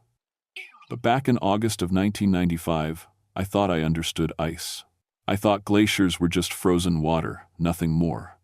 I was wrong about that, dead wrong. That summer was different from the start. The weather was too warm, even for August. The Johns Hopkins Glacier, where I spent most of my time, was calving faster than I'd ever seen. Huge chunks of ice, some as big as houses, were breaking off and crashing into the water every few hours. The sound was like thunder that never stopped. I'd been out there for 3 days straight, taking measurements and photos. The glacier was retreating so fast that headquarters wanted daily reports. Climate change was the official explanation, but something felt off about the whole thing. The ice wasn't just melting, it was almost like it was shedding. My boat, the Times Northern Light *, was anchored in the deep water about a quarter mile from the glacier face. I had my instruments spread across the deck. Ice core drills, temperature sensors, cameras with telephoto lenses, everything I needed to document what was happening. The nearest town was 75 miles away, and radio contact was spotty because of all the ice. When you're out there, you're really alone. Just you, the glacier, and the deep, cold water that would kill you in minutes if you fell in. I remember the exact moment things started getting strange. It was around 3 in the afternoon, and I was photographing a fresh calving event. A section of ice about 50 feet wide had just crashed into the water, sending waves that rocked my boat. But as the ice settled and the water calmed down, I noticed something dark embedded in one of the smaller pieces. At first, I thought it was just dirt or rock. Glaciers pick up all kinds of debris as they move. But when I pulled the ice chunk closer with my boat hook and looked through my binoculars, my stomach dropped. It was an animal. Something that looked like a small deer, but perfectly preserved in the ice. Not just preserved, it looked fresh, like it had died yesterday and someone had stuffed it into a freezer. But this ice had to be hundreds of years old, maybe thousands. I'd found plenty of things in glacier ice before, ancient plants, bugs, even the occasional mammoth bone up north. But this was different. The animal's eyes were still clear, its fur still had color, and strangest of all, its mouth was open like it had been trying to breathe when it got frozen. I managed to haul the ice chunk onto my boat and chip the animal free. It was about the size of a small dog, with features I'd never seen before.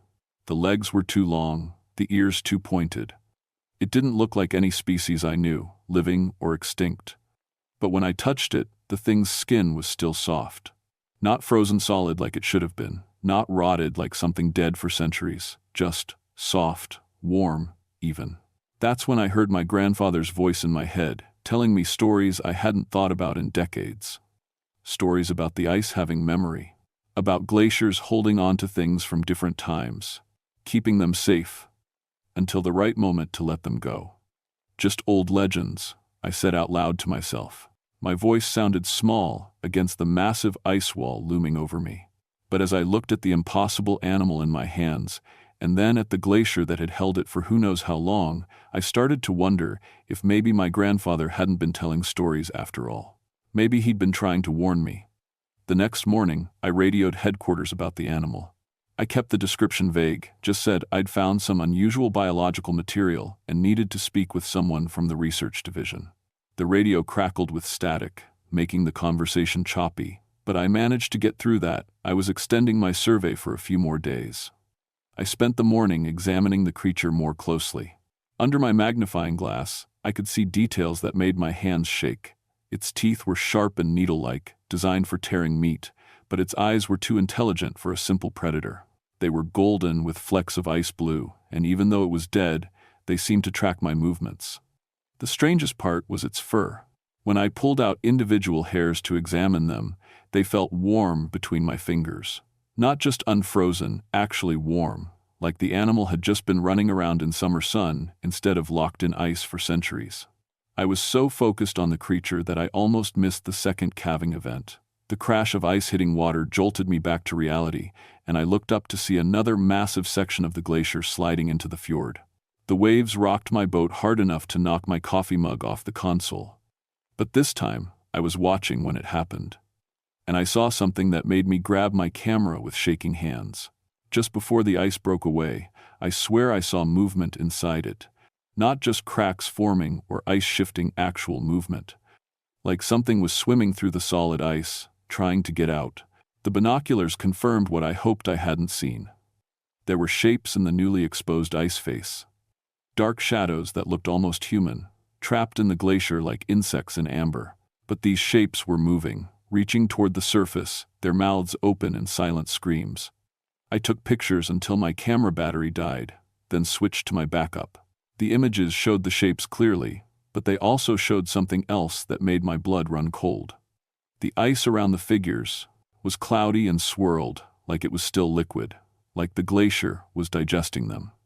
That afternoon, I decided to get closer to the glacier face than safety protocols recommended. I needed to see those shapes up close. Needed to prove to myself that my eyes were playing tricks. The water near the glacier was full of floating ice chunks, some small as basketballs, others big as cars. I navigated carefully between them, the boat's engine puttering quietly in the cold air. The glacier face rose above me like a frozen mountain, blue-white and ancient. I was maybe 100 feet away when I heard it, a sound I'll never forget as long as I live. It was singing. Not human singing, but something older. A low, wordless melody that seemed to come from inside the ice itself.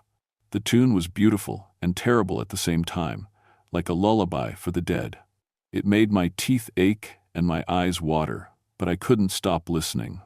The singing got louder as I got closer to the glacier. I could feel it in my chest, vibrating through the boat's hull and up through my bones. And as it played, the shapes in the ice began to move more frantically, pressing against their frozen prison like they were trying to escape. That's when I realized the singing wasn't random. It was a pattern, repeating every few minutes. And each time it repeated, more shapes appeared in the ice. Fresh ones, different from the others. Like the glacier was calling to them, gathering them from somewhere else. I was so mesmerized by the singing that I didn't notice the ice chunk floating toward my boat until it bumped against the hull. This one was smaller than the others, about the size of a washing machine, but it was perfectly clear. And inside it, looking right at me with wide, terrified eyes, was a man. He was wearing modern clothes, jeans, a flannel shirt, hiking boots. His hair was brown and messy, like he'd been running. His hands were pressed against the ice from the inside, and his mouth was open like he was shouting something I couldn't hear.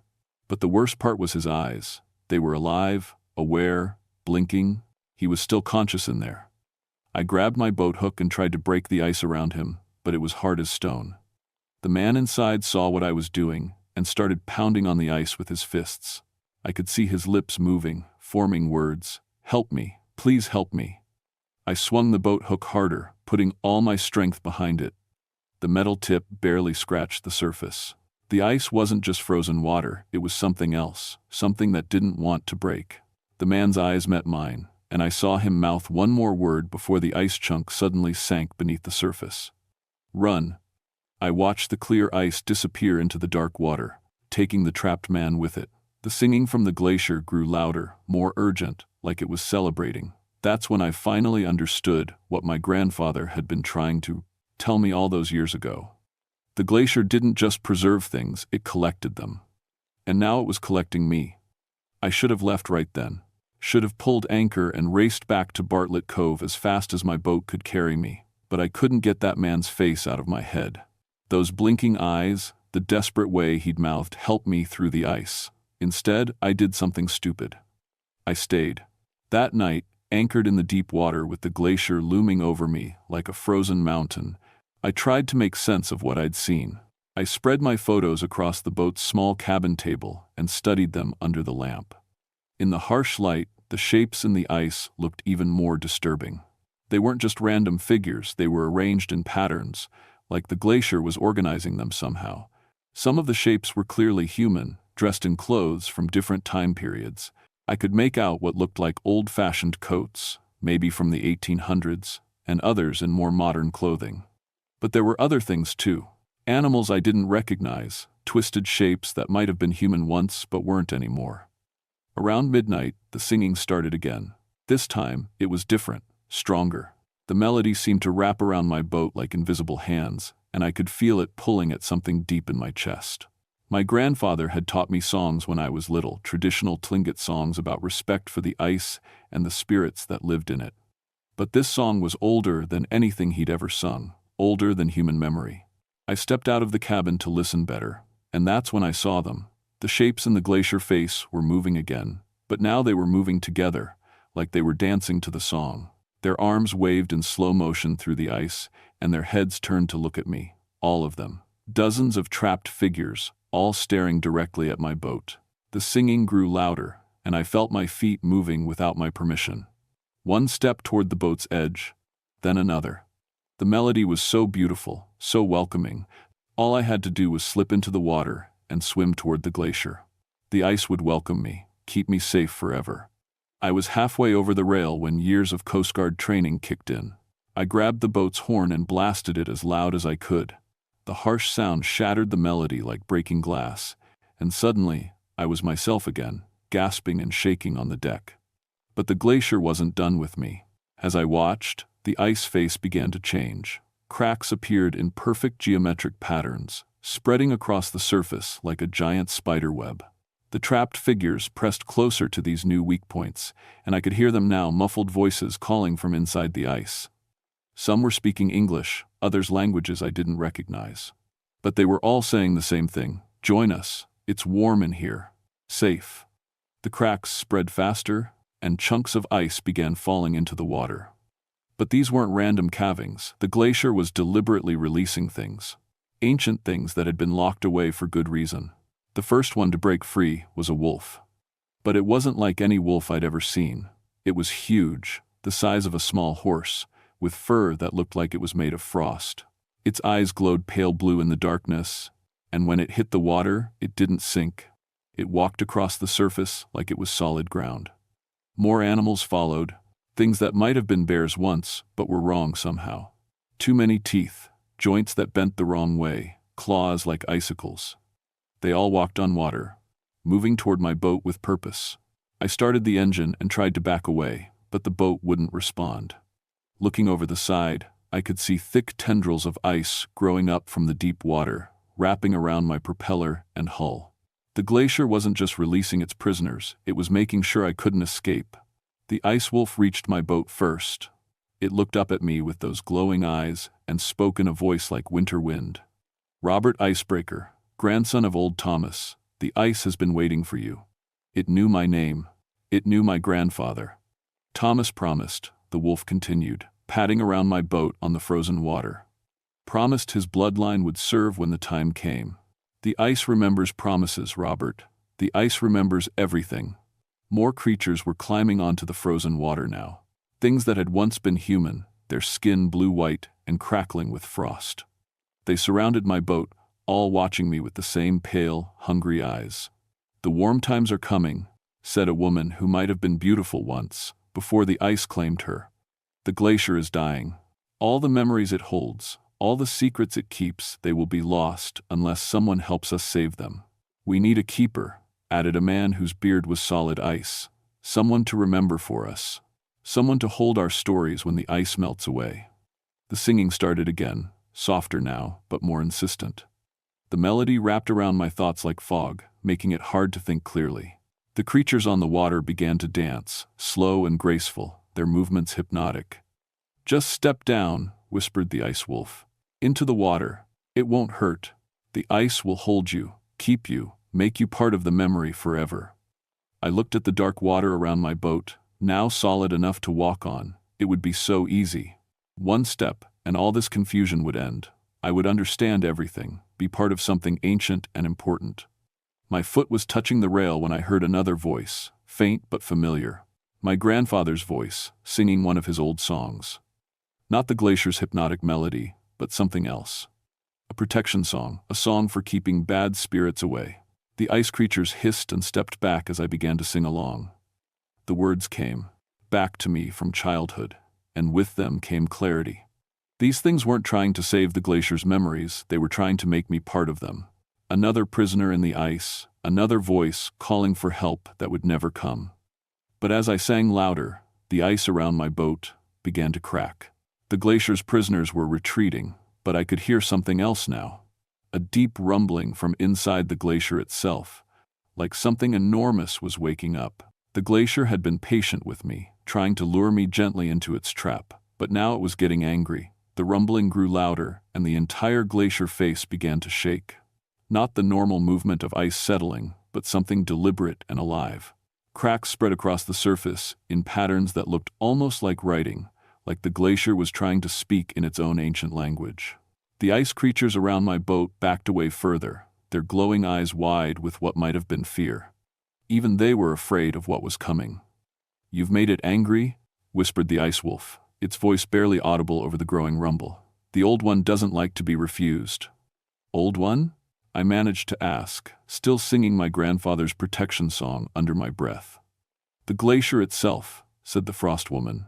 "We are just its memories, its dreams, but it is the dreamer." The glacier face split open like a massive mouth, revealing a cavern of blue-black ice that seemed to go on forever. And from that cavern came a voice that made the singing from before sound like a whisper. It spoke in words older than any human language, but somehow I understood every syllable. "Robert Icebreaker, grandson of Thomas Whospe Akstoice. You carry his blood and his promise." The voice was everywhere at once, coming from the ice, the water, the air itself. It pressed against my mind like a physical weight, trying to crush my thoughts into submission. "I don't know what promise you're talking about," I shouted back, though my voice sounded tiny against the glacier's roar. "Your grandfather came to me in the great melting, when the warm winds first began to take my edges. He promised that his line would serve, would help me preserve what must not be lost." Images flooded my mind, memories that weren't mine. I saw my grandfather as a young man, standing on ice that looked different from the glacier I knew, thicker, older, stretching further into the bay. He was speaking with something I couldn't see, making some kind of agreement. "The warm times grow stronger," the glacier continued. "Every year, I lose more of myself to the hungry waters. But I have collected so much, preserved so many moments. If I melt completely, all of time's memories will be lost." "Then, don't melt," I yelled back. "Fight the warming." The glacier's laughter was like the sound of a mountain falling down. "I am not fighting the warming, child. I am the warming. I have been, consuming time itself for thousands of years, growing larger, growing hungrier. But now the earth fights back, trying to digest me as I have digested so much else." The terrible truth hit me like a physical blow. This wasn't just climate change. The glacier was some kind of temporal parasite, feeding on moments stolen from history, and as it grew stronger, it made the whole planet warmer, forcing the very ice that sustained it to melt. "I need a vessel," the voice boomed. "Someone to carry my memories when this body dies. Your grandfather promised his bloodline would provide one when the time came." "My grandfather was just a man," I said. But even as I spoke, I remembered things. Times when he would disappear for days, coming back with stories about the ice spirits. Times when he would touch me and I would see flashes of other places. Other times. His blood wasn't entirely human.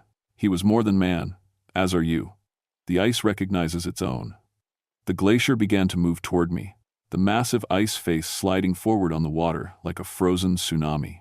The creatures that had surrounded my boat were pulled back into the ice, their screams cutting off as they were absorbed into the glacier's growing mass.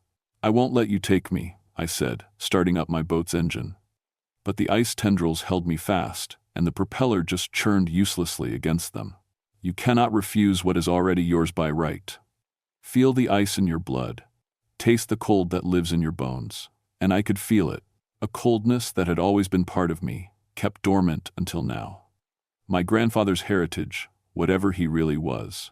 The temperature around me began to drop, and frost started forming on my hands and face.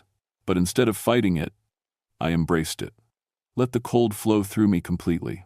If I had ice in my blood, then maybe I could speak to this thing in its own language. I reached deep into my memory, calling up every story my grandfather had ever told me, every traditional song he'd taught me, but I didn't sing them the way he had. I sang them with the cold in my voice, with authority I hadn't known I possessed. The glacier stopped moving toward me.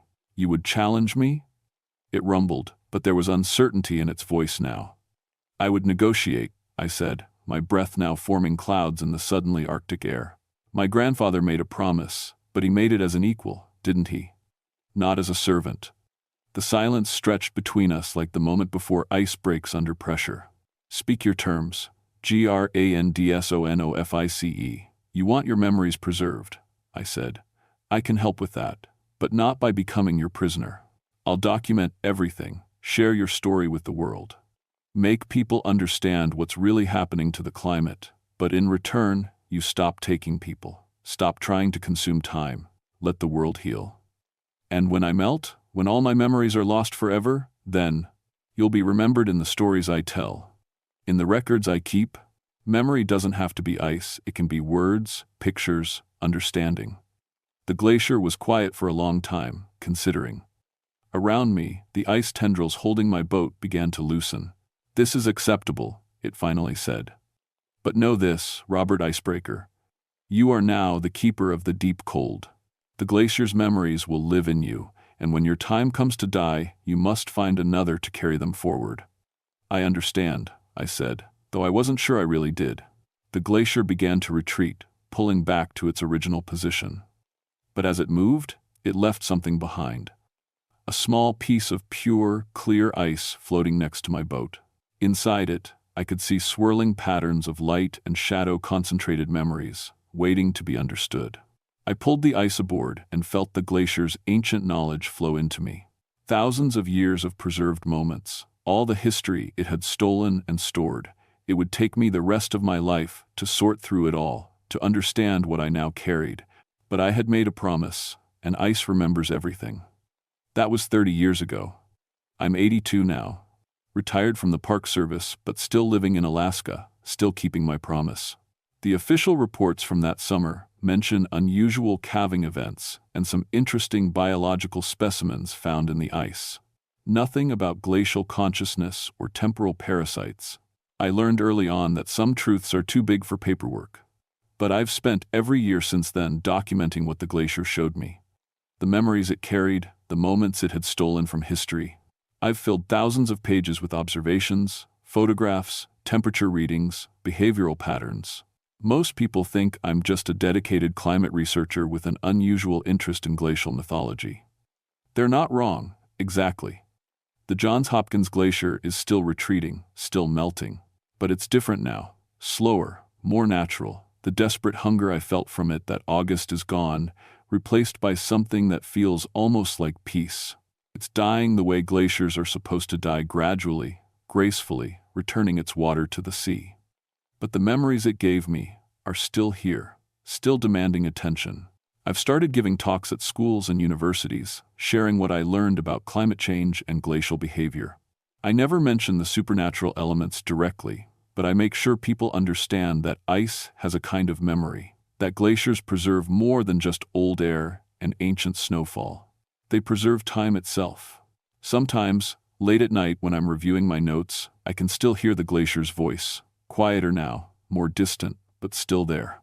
It's teaching me things about the deep past, about patterns in the climate that go back further than human records. And sometimes I catch glimpses of the ice creatures in my peripheral vision, the glacier's former prisoners. They're free now, I think, but they still watch over the memories they once protected. Making sure I don't forget my responsibilities, I've been training my granddaughter, Sarah, to continue the work when I'm gone. She has the blood too. I can see it in the way frost never quite forms on her skin when she handles ice samples, the way glacial runoff seems to warm when she touches it. She thinks it's just genetics, a family trait that makes us well-suited for cold weather research. I haven't told her the whole truth yet, but soon I'll have to. The memories are too much for one person to carry forever, and the glacier's consciousness is still out there somewhere, still needing a keeper. Last month, I got a call from a park ranger in Denali. Strange calving events, he said. Objects found in the ice that shouldn't be there. Animals preserved in impossible detail, showing no signs of decay despite being frozen for centuries. I told him I'd look into it, because ice remembers everything, and some memories need witnesses. Some stories demand to be told, even if people aren't ready to believe them. The glaciers are melting faster every year now, all across Alaska. And as they retreat, they're releasing things that have been locked away since the last ice age. Most of it is harmless, ancient plants, old bones, traces of civilizations that lived and died before recorded history. But not all of it. There are other glaciers like Johns Hopkins out there. Other collectors of stolen time, other guardians of impossible memories. And as the world gets warmer, they're all going to need new keepers. People who understand that ice is more than frozen water. People who can hear the songs that glaciers sing and know how to sing back. People like my granddaughter. Though she doesn't know it yet, I'm working on a book about my experiences, carefully edited, of course, to focus on the scientific observations rather than the supernatural encounters.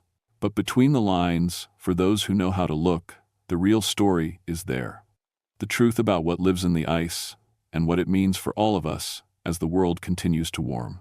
Because the glacier was right about one thing: memory matters. And when the ice is gone, when all the ancient glaciers have melted into the rising seas, we'll need other ways to preserve the deep cold that once covered our world. We'll need stories, we'll need witnesses, we'll need people willing to carry the weight of impossible truths. The ice remembers everything. But ice doesn't last forever. That's what makes the memory so precious.